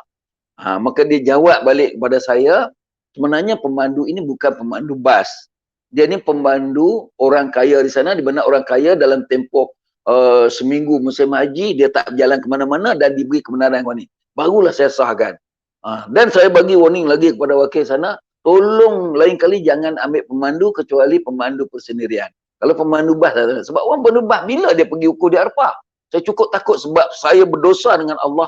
Saya menandatangani, disahkan orang ni dah buat badal haji, sedangkan dia pemandu. Bila dia buat? Saya takut ada permainan kotor di dalamnya. Sebab wakil di sana pun nak kena tengok juga. Mereka asal duit je, wakil tu dapat duit, kita bayar duit kat dia. Jadi itulah jawapan kepada soalan, adakah Malaysia benar-benar memantau pelakuan. Tetapi selepas pada ini, tuan-tuan sekalian, selepas pada ini, badal haji ini akan bertukar lain. Sebab saya baru mesyuarat dengan Jawhar, dengan JAKIM, dah disampaikan kepada menteri di Jabatan Menteri, bahawa keadaan-keadaan syarat yang diambil itu lebih ketat dan bukan lagi harga menunai badal haji ini. Ingat semua orang yang mengikuti siaran ini, badal haji tahun depan bukan lagi 2,500. Yang ambil 1,800 langsung tak ada. Dan sekarang ni wakil-wakil yang duk iklan di masjid surau 1,500 tu tak ada lagi dah. Memang dipadamkan terus, dan orang tu akan dicari sampai ke lubang cacing. Ini ikut peraturan baru yang dibuat oleh pihak JAKIM, Jawhar dan juga di jabatan di bahagian agama Jabatan Perdana Menteri. Mereka tak lagi dah, sebab berlaku yang saya sebut awal tadi. Seorang itu ambil sampai 10 orang, seorang aja pergi niat untuk buat 10 orang badal haji. Ini penipuan yang terserlah. Ada buktinya yang ditunjukkan oleh beberapa pemantau. Dan ingat ya, badal haji ini buat ke tak buat, waris tak tahu apa langsung. Dia tahu dia terima apa? Dia terima sijil dia tak tahu. Yang betul-betul tahu badal haji buat tak buat ialah guru-guru agama tabung haji, pegawai-pegawai petugas tabung haji, pegawai yang paling tahu sekali ialah pegawai-pegawai agensi haji yang diberi lesen oleh tabung haji. Mereka ini cukup tahu sebab mereka pun dapat sedikit sebanyak badal haji, mereka pergi nak cari, ramai sangat orang badal haji pergi mencari mereka. Jadi kadang-kadang kita berpakat, orang ni nama ni dah ambil badal haji daripada syarikat saya. Cek tengok dia dah pergi ambil dekat tu ada. Tengok ada. Tengok syarikat lain ada. 10 syarikat semua dia pergi ambil. Siapa yang buat? Berapa ramai orang dia? Minta maaf lah saya kena jelaskan benda ini kerana saya mempersembahkan perkara ini juga kepada Jawhar untuk kita fikir. Jangan lagi dah membenarkan badal haji sewenang-wenangnya. Mak waris tak tahu apa. Waris yang mana murah lah dia nak buat. Sedangkan benda tu tak terbuat. Orang itu tiap-tiap tahun dah. Kalau kata nak masuk neraka, katanya neraka yang ke-6 kot dia kena masuk. Berpuluh tahun dia menipu orang, kutip duit tapi tak buat badal haji. Jumlah orang yang buat badal haji dekat-dekat katakanlah orang yang badal haji 10 tahun dekat-dekat 800 orang, 1,000 orang. 1,000 dosa dia kena masuk ke neraka yang paling bawah sekali. Minta maaf lah, minta maaf. Kami pun bukan beria-ria sangat nak buat ni. Sebab itu kita tak mahu sangat mengiklankan secara direct berkenaan dengan badal haji. Tak mahu iklan sangat. Kita kata kita ada buat badal haji. Kita tak galakkan orang ni sangat. Sebab ni berat. Kita boleh ambil daripada commission daripada badal haji ni sikit sajalah. 100, 150. Lepas tu kita beli barang-barang hadiah lagi. Jangan ingat kata benda ini mudah. Di sana pelaksanaannya amat susah. Minta maaf saya kena bagi penjelasan supaya meyakinkan benda ini sudah di meeting berkali-kali dengan Jawhar. Dan inilah yang akan diadakan peraturan baru. Wallahu a'lam bishawab. Ada lagi soalan? Assalamualaikum Datuk. Saya dah bayar ansuran pada surau rumah saya untuk buat korban tahun ini. Dan hampir cukup untuk buat korban. Tetapi disebabkan saya diberhentikan kerja, saya ambil balik duit tersebut untuk buat belanja. Macam mana pandangan Datuk tentang situasi saya ini? Saya doakan Datuk sihat, sentiasa bertenaga untuk menyampaikan dakwah. Terima kasih. Soalan saya sudah pun memotong gaji saya ataupun menyimpan duit sedikit-sedikit hingga sampai hampir-hampir dapat menunaikan korban. Korbannya 700, mungkin saya dah bagi 500 dah. Dah simpan 500 untuk nak bagi. Tiba-tiba saya tak jadi pergi disebabkan COVID. Saya ambil balik duit 500 untuk belanja. Jawab dia, lebih aulawiyat dalam pekah, lebih aula ambil duit ini untuk belanja keperluan yang mendadak ini daripada melaksanakan korban yang jatuh sunat muakkad. Berdoa kepada Allah kalau diluangkan kepada kita, diluaskan rezeki, tahun depan kita buat. Kalau tak buat pun, nama pun sunat muakkad. Jangan kita mengutamakan sunat yang wajib pada kita tak ada. Anak kita tak makan, pakaian pun tak ada, duit pun tak masuk lagi, kita pun kerja pun dah tak dapat banyak dah. Lebih afdal ambil duit ini belanja. Sebab belanja itu selain daripada kewajipan atas kita menjaga keluarga, dia juga adalah memberikan hukuman yang sangat baik untuk kita. Kita gunakan duit untuk proses yang lebih diutamakan, yang dipanggil di dalam fiqh Islam auliyat fil fiqhi. Yang mana nak utamakan dulu? Korban dulu ke ambil duit belanja harian untuk keluarga kita? 500 tu banyak tu. Kalau kita belanja seminggu katakan seminggu 100, dah 5 minggu kita boleh bertahan. Covid bila nak berhenti tak tahu lagi. Jadi saya mengatakan bahawa syabas dan bagus kita mengambil tindakan yang betul dan wajar. Ambil duit korban itu untuk belanja harian bagi melaksanakan tanggungjawab menanggung keluarga-keluarga di bawah tanggungan kita melalui kekeluargaan. Wallahu a'lam bishawab. Daripada Jaafar Osman, satu persoalan Ustaz. Biasa bila waktu sembahyang laluan ke Masjidil Haram ditutup, saya tengok ramai penduduk dan jemaah luar terus sembahyang di kaki 5 kedai, tetapi tepi jalan raya saja. Ada juga jemaah kita pun ikut sama. Apa pandangan dan nasihat Ustaz? Terima kasih. Ni yang sering pergi ke Mekah sama ada menunaikan umrah atau haji. Yang selalu ni pergi umrah lah, haji sekali je. Soalan dia, apabila lagi setengah jam nak azan, Kerajaan Arab Saudi dengan polis dan tenteranya telah menyekat semua pintu ke dataran masjid. Dan kan dataran tu kosong lagi. Jadi kita yang datang sebelum azan, dalam tempoh 15 minit sebelum azan itu, terpaksa kena sembahyang atas jalan raya. Sedangkan kita datang dari jauh nak sembahyang dalam Masjid Haram. Apa pandangan? Pandangan saya dua. Pertama sekali saya kata, saya sangat tak puas hati dengan keadaan polis menyekat orang kerana mereka melanggar titah perintah dalam Al-Quran. Menyekat orang masuk Masjid Haram. Ada 4-5-6 ayat, Allah menempelak orang-orang yang menyekat orang masuk Masjid Haram. Kalau atas alasan zahmah ataupun kita panggil padat, sedangkan di luar tu kita tengok penuh dengan kun-kun saja. Dia tak patut dia tutup pada waktu pada sebelum azan. Sebab azan tu pun dengar hayya 'alas solah, marilah sembahyang. Nak sembahyang macam mana kau dah tutup? Jadi Arab ini kita tak tahulah kerajaan dia macam mana. Bukanlah kalau kita sebut macam tu dan dengar pada kerajaan dia marah kat kita.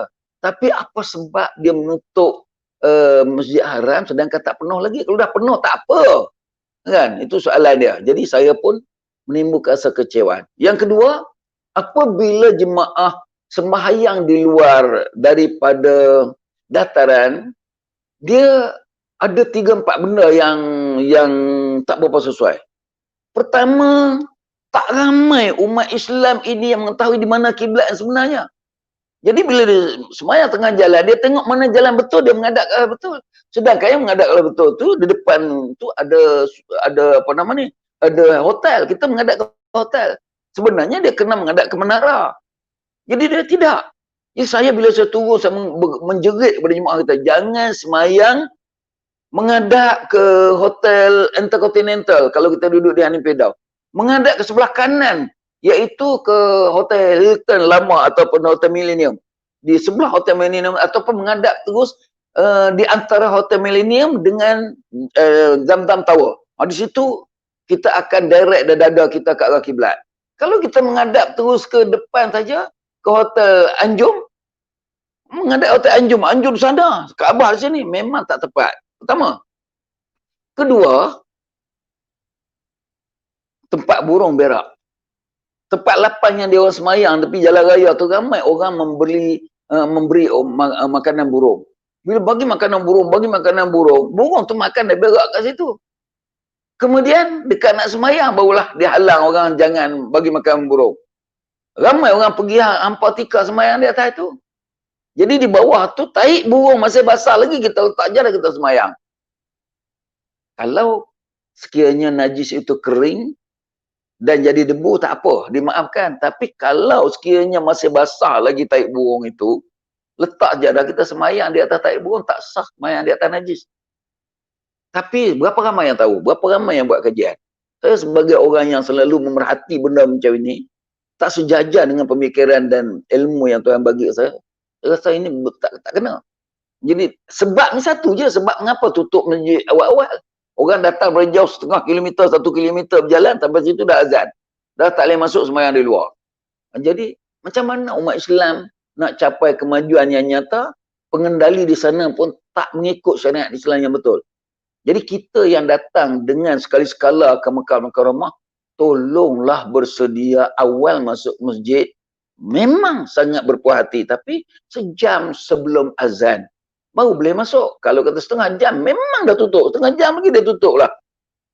Dan kita pun heran, tengok depan kosong, kata Fadi, tak kat poli Fadi, ana, tak boleh lama. Dia halaunya kita. Saat kita nak masuk juga, dia tangkap. Jadi takkan masuk masjid kena tangkap. Di Mekah aja berlaku macam tu, di lain tak. Madinah okey. Madinah tak berlaku. Di Mekah saja. Jadi berhati-hati. Soalan ini cantik untuk dijawab, dan terima kasih untuk yang bertanya. Realisasilah ke diri kita nak pergi kerana nak semayang di sana. Jangan lengah oleh sebab ada sekatan. Jangan lengah duduk syok, bergaduh, bersembang, semua tunggu sampai azan pun nak pergi. Memang kita takkan dapat peluang. Pergi sejam sebelum. Masuk ke sana, boleh buat tawaf sunat kalau sempat. Dalam tempoh setengah jam, boleh baca Quran. Mungkin dalam sejuzuk dua dah boleh. Alhamdulillah, itulah yang paling sesuai untuk kita. Jangan asyik duk pergi, tawaf kidai saja. Baik-baik, kita tawaf Baitullah. Tahu tawaf kidai? Pergi awal-awal duduk sana, masa lapang pergi ke kedai saja nak beli belah. Sedangkan hasrat awal kita datang untuk nak ke Baitullah. Orang merindui Baitullah melalui Masjid Haram. Itu saja jawapan ringkas daripada saya di atas soalan ini. Terima kasih. Soalan ini cantik. Ada lagi soalan?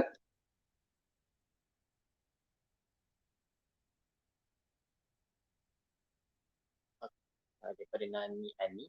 Assalamualaikum Datuk. Masih boleh buat korban di Mekah ke tahun ini? Okey. Daripada Nani ya. Waalaikumsalam warahmatullahi wabarakatuh. Masih boleh lagikah buat korban di Mekah tahun ini? Saya ingin mengatakan begini. Kalau saya kata boleh, siapa nak bawa duit pergi ke sana? Sebab kita tak boleh masuk ke Mekah. Kalau saya kata tak boleh, dia kata saya ada wakil kat sana. Bolehkah wakil tu kita pinjam duit dia untuk dia sembelih bagi pihak kita, akad melalui telefon? Sebab ini sunat muakkad, bukannya perkara fardu. Pada saya jawab tu terang, kata elakkan buat korban di Mekah. Sebab siapa yang nak mengedarkan kepada fakir miskin? Orang semua dalam keadaan COVID. Nak pergi sembelih pun, kita tahukah peraturan halangan nak pergi sembelih dekat sana? Siapa nak pergi buat? Saya bimbang di Mekah ni, ramai orang mengambil kesempatan mendapat duit yang mudah tapi benda tak dilaksana. Oleh itu, jangan percaya sangat. Walaupun yang mengendalikan di sini ustaz-ustaz, dia boleh buat korban kat sana. Ustaz tu tak pergi, macam mana dia nak korban? Kita ni korban, kalau dengan tu kena ada akad. Saya dah cakap awal-awal tadi. Kalau boleh, ada dua pilihan. Pertama, tangguhkan. Jangan buat tahun ini selagi COVID ni ada. Biar kita buat dengan puas hati. Kalau kita pergi sendiri, ke Mekah esok buat lagi bagus. Di dalam musim haji lah. Kalau tak musim haji, orang pergi menangkan haji, kita wakil kat dia buat Mekah. Itu cantik. Sebab orang tu memang pergi. Sekarang ni, jemaah kita pun tak boleh masuk menunaikan haji. Nak wakil kat siapa? Melalui telefon. Wakil kita di sana ada. Kita kena pinjam duit dekat dia dulu. Bersembelih lah. Esok saya bayar kemudian lah. Sebab, ingat, korban ini dari 10 Zulhijjah sampai 13 Zulhijjah. Sekarang nak kena hantar duit. Duit nak transfer pergi pun, bank tanya. Ni banyak duit nak hantar ke Mekah ni, ngapa? Adakah kita transfer duit dalam bentuk yang diragui oleh kerajaan? Yang dipanggil apa nama ni? simpan-simpan duit di luar negara ni, kita tahulah peraturan ni macam mana. Jadi soalan yang ditanya tadi, saya kata kurang sesuai ketika ini buat korban di Mekah walaupun ada orang mengiklankannya. Jangan, tangguh saja. Tangguh. Kalau tak tangguh, tak boleh tangguh dan buat. Buat di Malaysia. Di Malaysia kalau boleh di keliling kalang masjid kita buat, pergi cari masjid buat. Kalau masjid kata dah tak boleh buat, senang saja. Kalau masjid kata tak boleh buat, senang saja. Macam mana cara senang? Macam mana cara senang? Pergi di mana-mana apa nama ni, kampung yang ada orang membelah kambing. Beli kambing itu, kemudian kalaulah rumah kita itu dekat dengan satu kawasan yang ada tempat lapang, bawa kambing tambak di rumah kita di tempat lapang itu, 10 Zulhijjah selepas ini, ajak 2-3 orang, pergi sembelih kambing di tempat lapang, buat dengan cara yang ni. Peraturan negara saja yang halang itu dah ini. Tapi kalau kita pergi sembelih senyap ataupun pergi ke surau yang masih lagi boleh menerima sembelihan mengikut SOP COVID-19 oleh COVID-19 oleh kerajaan, oleh Jabatan Agama Islam Negeri, ikut yang tu saja. InsyaAllah. Sebab kalau kita buat 2-3 orang saja sembelih sendiri-sendiri macam orang yang duduk di taman yang dekat dengan kampung, dia bawa pergi kampung sembelih, tak ada masalah. Tak ada masalah, ikut prosedur aja. Yang dia larang ini, jangan berhimpun ramai-ramai sampai 10 orang. Jangan. Ini kambing itu kita dah beli. 3-4 orang je pergi sembelih, lapar kat sana, bawa balik daging, tak ada masalah. Kan? Ataupun orang yang duduk dekat dengan tempat sembelihan yang diluluskan oleh majlis perbandaran masing-masing. Pergi runding dengan tokek dia tu, boleh sembelih, bagi duit kat dia, sembelih kita tengok je. Tak payah berkumpul berpuluh-puluh orang. Sembelih dah ambil daging, bawa balik rumah kita, agihkan saja. Itu senang. Dan kita pun tahu siapa orang miskin yang kita nak bagi. Wallahualam bisawab. Itu yang paling mempermudahkan kita. Terima kasih. Daripada Farah Wajah, kalau terpotong kuku dan rambut, banyak gugur masa dalam tempoh 1 hingga 9 Zulhijjah, tak berdosa Ustaz kan? Maksudnya dia, kalau terpotong kuku, banyak gugur pada tempoh 1 ke 9 Zulhijjah, tak berdosa ke Ustaz? Okey, terima kasih. Soalan dia tadi saya kata, dalam hadis Nabi memberitahu bahawa sesiapa yang berniat nak menunaikan, nak melakukan korban pada tahun ini, dia sudah sediakan duit, dia sudah serahkan duit kepada orang yang tentu, tiba-tiba dia rasa panjang kuku, tak senang hati, dia terpotong atau rambut gugur. Adakah dia berdosa? Jawab dia tidak berdosa, sebab yang kita korban tu sunat muakkad. Jadi bila nak korban melalui sunat muakkad, kita kena ikut peraturan dia. Satu daripada peraturan dia yang ingat, jangan gunting rambut, janggut, misai dan potong kuku sampai 10 Zulhijjah hari yang nak sembelih. Tapi kalau kita terbuat juga, dia jatuh makruh saja, bukan dosa. Jadi kalau tanya adakah dosa saya? Tidak berdosa. Makruh. Bila makruh, pahala yang kita buat korban tadi 100%, kena potong 15%. Jadi tak lengkap lah, sebab ini adat sopan yang Rasulullah bagi. Bukan satu undang-undang hukum yang perlu menjadi dosa, tidak. Hukum ini ialah hukum aulawiyat, hukum keutamaan. Kalau kita buat, kita mendirikan keutamaan mengikut perintah, kerana ini adalah dipanggil adat sopan. Persediaan orang yang nak melakukan korban, adat sopan. Kalau dia langgar adat sopan, dia tak menjejaskan kepada korban, tapi pahalanya dipotong.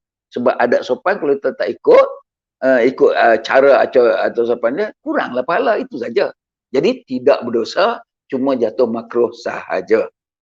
Sebab apa? Punca dia, menyembelih korban itu adalah sunat muakkad, bukan perkara wajib. Kalau wajib baru jatuh dosa. Ini sunat muakkad, cuma dikurangkan pahala. Wallahu a'lam bishawab.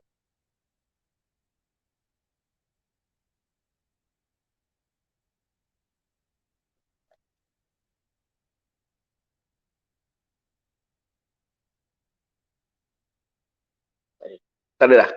Okey. Nampaknya masa kita masih ada lagi sekitar 25 minit. Soalan pun dah tak ada. Kalau ada juga munculkanlah insyaAllah. Ya. Ustaz yang daripada Rita juga yang tadi, lagi satu Ustaz. Jika kita pergi umrah dengan duit pinjaman dari kawan, bagaimana status umrah kita? Jika kita pergi menunaikan umrah dengan duit pinjaman daripada kawan, hutang lah. Apa status umrah kita itu? Jawab dia, umrah kita sah. Umrah kita sah. Tetapi, kita ni tak wajib umrah. Tapi kalau dah buat, sah. Apa maksudnya? Maksudnya, yang kita pergi tawaf, sa'i, bergunting, sah dari beri pahala. Tetapi yang diragu-ragukan, mengapa kita pergi menunaikan umrah tidak ikut syarat wajib umrah, syarat wajib haji. Syarat wajib haji mempunyai keuangan yang mencukupi. Ada duit di tangan kita, bukan pinjam, bukan ambil kat mak, bukan semua, bukan pinjam. Hatta isteri pun tak boleh paksa suami. Abang, umrah yang ni, umrah fardu, abang kena bayar ya saya. Tak boleh, jangan minta. Kita kena cari duit sendiri. Beratlah Ustaz, macam mana saya nak bagi, nak sendiri, saya pun dapat belanja pada suami saya. Pandai-pandailah kita menyimpan duit ni supaya mempermudahkan pemergian kita. Sekejap ya. Halo.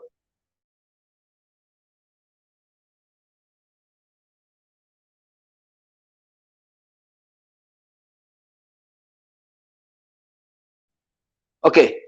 Jadi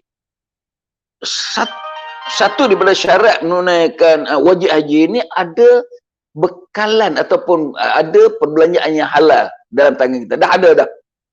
Yang kedua, ada kenderaan pergi dan balik. Ada kapal terbang. Macam sekarang ni tak boleh, tak ada kapal terbang. Wajib umrah pun tak guna sebab perbulan tak ada. Ketiga, ada tambah menambang pergi dan balik. Ada duit, ada kapal terbang, kena tambah menambang, kena ada. Keempat, aman perjalanan. Covid sekarang ni tak aman perjalanan. Kelima, sihat tubuh badan. Adakah kita sihat tubuh badan? Kalau sihat, okey. Ni bawa pergi orang tua tolak wheelchair, dia tak sihat, tak wajib. Tapi nak bawa juga, bawa lah. Sah umrah dia. Tapi tak cukup syarat dia. Kemudian yang satu lagi ialah berkesempatan masa. Sempat masa. Kalau sempat masa pergi. Kalau tak sempat masa, tiba-tiba dia mati. Dia dianggap sebagai orang yang beriman, bertakwa kerana dia atas Nabi, tapi mati dulu. Jadi jawapan tadi, tidak wajar sama sekali pergi umrah dengan hutang kawan, walaupun dia redha, dia rela. Kecuali, dia ada kecuali lagi. Dia ni kata, pergilah, aku kesian kau nak pergi sangat, aku bagi duit. Andai kata engkau meninggal dunia, aku halalkan. Itu tak apa.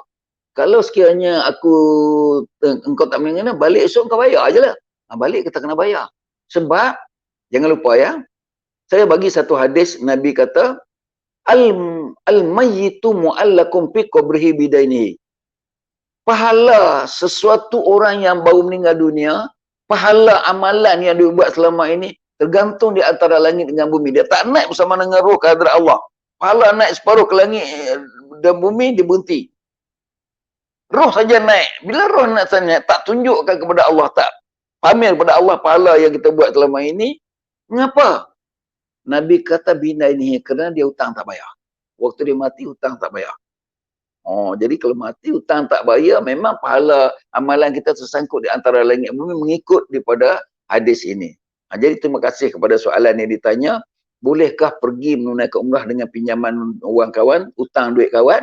Saya kata usah. Lebih baik kita pergi buat pinjaman di institusi keuangan Islam seperti Melayan Banking Islamic Bank, Bank Rakyat, bank apa Islam, bank apa lagi? Proyek bank Islami. Asal nama Islami kita buat pinjaman, yang tu lebih tak apa.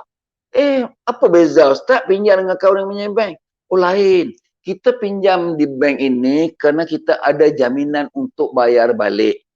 Maksudnya kita dah buat perjanjian, kalau kita mati, imbuhan kerana kematian kita, hatta hanya sampai duit khariat kematian yang kadang-kadang kita masuk satu skim tu dia bayar sampai 10,000. Ambil duit itulah cover balik. Tapi kalau kita hutang dengan orang, tiba-tiba orang tak tahu yang kita pergi hutang, langsung bila kita mati besok orang tak tahu yang kita hutang dengan kawan kita. Tiba-tiba kawan kita mari mengadu dekat waris kita, hari kita mati tu dia kata orang ni ada hutang saya 6,000 pergi menunaikan umrah. Jadi saya nak balik duit tu sebab tuan yang kata tadi, jika ada hutang piutang si mati dengan tuan-tuan, sila tuntut, saya nak tuntut lah sekarang. Dia pergi. Allah mak, kalau dia tuntut tengah orang ramai macam itu, kemana nak letak wajah-wajah para waris apabila tengah dia ni hutang saya pergi umrah. Ya Allah, mengaibkan lagi. Jadi sebab itu tidak digalakkan hutang cara personal. Tapi hutang cara bank berjamin tak apa. Sebab dia ada accountability mengikut perjanjian yang kita tanda tangan dalam persetujuan itu. Maka itu tak apa. Sebab ini telah diputuskan oleh Majlis Fatwa Kebangsaan dan juga oleh Lembaga Tabah Haji. Kita bincang panjang-panjang, boleh mengambil loan dengan jaminan pergi sebab kita tak melibatkan hutang ni kepada anak-anak. Kalau kita mati pun, pihak yang bagi loan dekat kita, dia ambil daripada imbuhan kita. Orang mati ada imbuhan. Sebab dia tak akan senang bagi kecuali kita ada jaminan. Kita dah bekerja dengan syarikat, bila mati syarikat akan bagi imbuhan, kerja dengan kerajaan, ada pencen, apa semua. Dia tak melibatkan anak-anak kita, di mana bukan kita mati nak suruh anak kita bayar hutang kita. Kita mati, kita ada duit, kita bagi mereka paraik daripada duit kita. Itu saluran mengapa Islam mengawal ekonomi keluarga. Supaya biar kita mati, kita ada harta bagi waris mempersakai harta ini. Jangan kita mati, waris cari duit nak tutup hutang kita. Itu beratlah kerja macam tu. Kan? Jadi kita tengok sistem Islam tu menganjur kita di dunia hasanah fil akhirati hasanah wa qina azabannar. Ada lagi soalan? Tak ada. Kalau tak ada, masa ada lebih kurang 15 minit lagi. Saya nak buat sikit kesimpulan. Kesimpulan dia, sekarang ini oleh sebab COVID tak boleh pergi, maka kita ikhtiarkanlah pemergian ini melalui penangguhan. Penangguhan kita pergi waktu mudah lah, waktu senang lah. Cara dia, Andalusia memberi ruang kemudahan ini, membuka ruang kemudahan ini dengan tawaran. Siapa yang mendaftar dengan Andalusia nak pergi musim-musim hadapan apabila COVID selesai, apabila visa bila visa ni dibuka, kita beri peluang mereka boleh mendaftar dengan Andalusia dengan free deposit. Tak payah letak RM300 seperti dulu-dulu dah. Bawa saja senarai nama orang yang nak pergi, cadangkan tarikh bila-bila, berikan kepada mana-mana pejabat cawangan Andalusia, mereka akan terima dan mereka bagikan satu surat pengesahan register, kita simpan. Nanti betul-betul COVID ini sudah selesai, bisa dikeluarkan, mupah boleh diperolehi, maka kita akan booking kapal terbang dari senarai yang kita bagi. Kalau ada kekosongan, kita boleh masuk. Cepat-cepatlah Andalusia hubungi kita. Sila sediakan pasport antarabangsa, sediakan pemeriksaan kesihatan dengan saringan COVID-19 dan disahkan, dan bawa mari dengan duit secukupnya ke pejabat Andalusia yang kita register tu hari. Terus kita uruskan visa dalam tempoh di antara 24 jam sampai 48 jam kita uruskan dengan syarat duit dah ada. Kita scan dulu, tidak ada apa-apa sangkutan sebab kita dah minta muafah atau kebenaran kerajaan Saudi. Dia tengok layak kita masuk menunaikan umrah, tidak ada halangan, maka kita akan proceed. Jadi lagi sebulan nak terbang, barulah bayar penuh dan bersedia untuk terbang. Itu cara dia daripada soalan yang ditanya. Okey? Daripada persediaan. Jadi saya nak beritahu bahawa Andalusia menyediakan macam tu. Dan satu lagi, sekarang ini, untuk maklumatlah sekarang ini, janganlah kita berdaftar tu nak pergi dengan kapal terbang 380 yang kita charter tu. Kita belum lagi charter untuk ini, kita tangguhkan dahulu sebab kerajaan Saudi dengar kata dia nak bagi kota setiap pemergian pergi.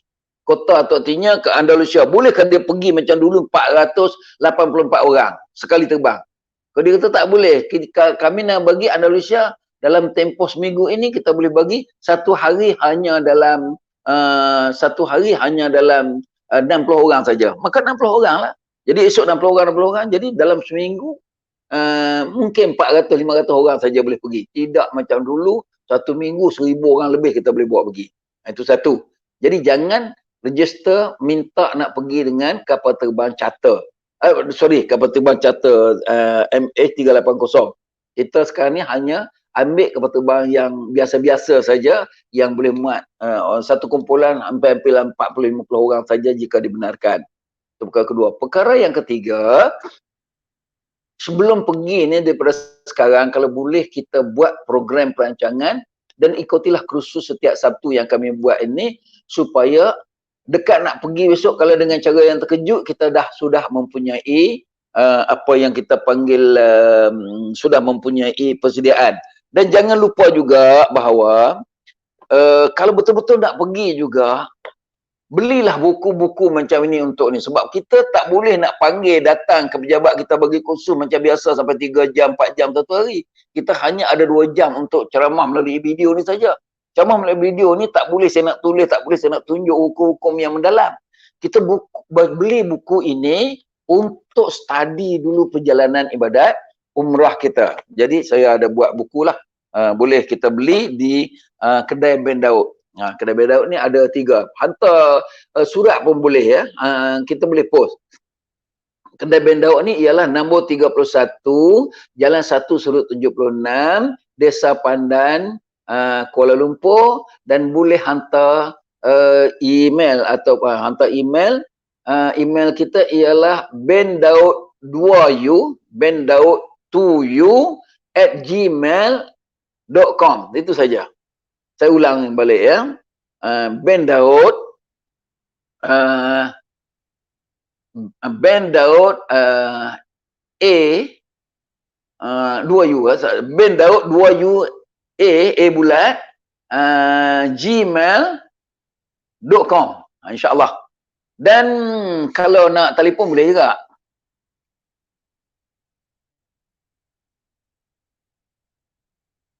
Kita boleh telefon untuk nak pesan, nak ambil, nak beli barang ke ataupun nak apa. Telefon dia senang saja, iaitu 03 9201 4822. 03 9201 4822 ataupun handphone 011 1282 0112. 011 1282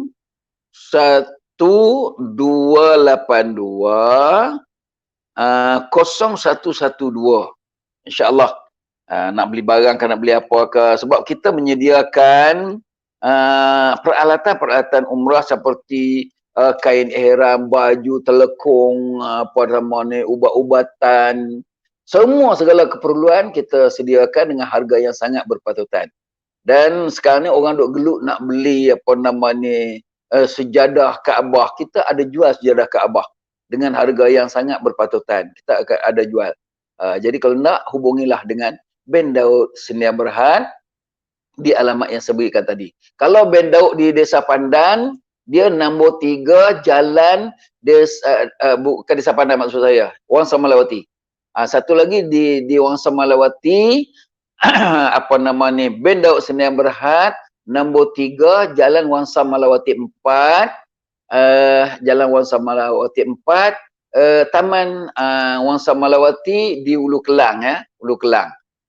Dia tak berapa jauh dengan Wangsa Maju punya pusat tu, kita panggil apa? Wangsa Maju punya tempat creation, tempat kedai bisnes yang besar tu, saya lupa dah.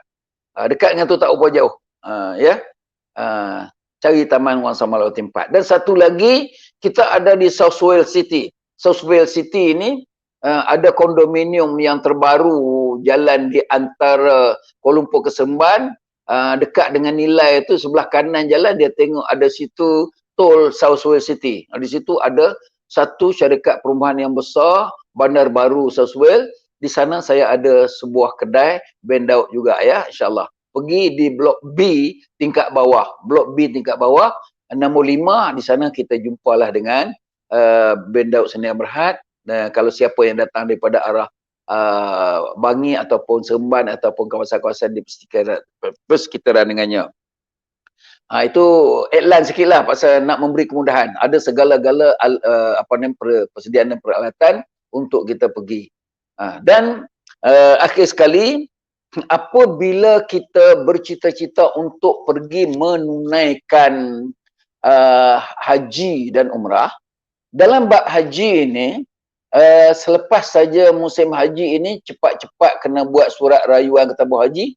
Bagi mereka yang tahun lepas telah terpilih, kemudian sekat tak boleh pergi disebabkan COVID, maka automatik nama mereka juga akan terhilang macam itu saja. Kena buat surat rayuan baru ke tabung haji mengatakan nak pergi menunaikan haji apabila selesai saja musim haji ini. Itu nak kena. Jangan terlupa tau, nanti kita relax, dah itu dah terpilih tapi tak jadi pergi, tabung haji panggil balik pula. Jangan. Kita kena prihatin benda macam ini, naklah rojok semula ke tabung haji selepas musim haji ini. Jangan lewat sangat. Takut nanti tempoh rayuan itu dipendekkan. Jadi sebab pendek? Sebab orang yang tahun nak pergi tahun ini dah tak boleh pergi, tunda ke tahun depan. Orang yang jaga tahun depan pun dia pun nak pergi juga. Jadi berkumpul situ daripada 30,400 orang sudah jadi 60,800 orang yang duk tunggu nak pergi. Kelang kabut jadinya. Jadi siapa yang membuat rayuan awal, maka insya-Allah dapat dipertimbangkan. Saya pun tak mahu nak komplain banyak, cuma satu jalan mempermudahkan dengan keyakinan ya. Mudah dengan keinginan, bukan mudah serah diri macam tu saja. Mudah dengan keinginan, berikhtiar dengan keyakinan itu. Jika nak umrah, itu umrah senang. Kita doa kepada Allah SWT supaya dalam bulan 10, bulan 11 dan masuk kepada 1443 Hijrah ini, 1442 Hijrah ini dipermudahkan kepada kita dalam bulan Zulhijjah, dalam bulan Safar dan Rabiul Awal ke atas, diharapkan pihak kerajaan Saudi membuka ruang umrah kita pergi walaupun dalam keadaan kota yang terbatas. Kita cuba ikhtiarkan macam mana yang boleh. Jadi setakat itu saja dulu. Yang baik daripada Allah SWT, yang tak baik daripada saya sendiri. Saya nak mengucapkan selamat menyambut kedatangan Aidiladha pada hari Jumaat yang akan datang. Bersedialah untuk kita merealisasikan sembahyang Aidiladha beserta dengan korban selepas itu kalau ada, dan ikutlah prosedur SOP peraturan kerajaan kepada kita bagi mengatasi ataupun untuk mengawal tidak merebak lagi dengan berat COVID-19 seperti yang sehari dua ni nampak bertambah. Jadi kita takut nanti lagi berat peraturan yang kena pada kita, nak bergerak pun amat susah. Jadi ini akan meresahkan lagi kita. Jadi itulah perkara-perkara yang saya perlu sebutkan. Yang baik daripada Allah SWT, yang tak baik daripada diri saya sendiri. Jika saya bersalah, mohon maaf.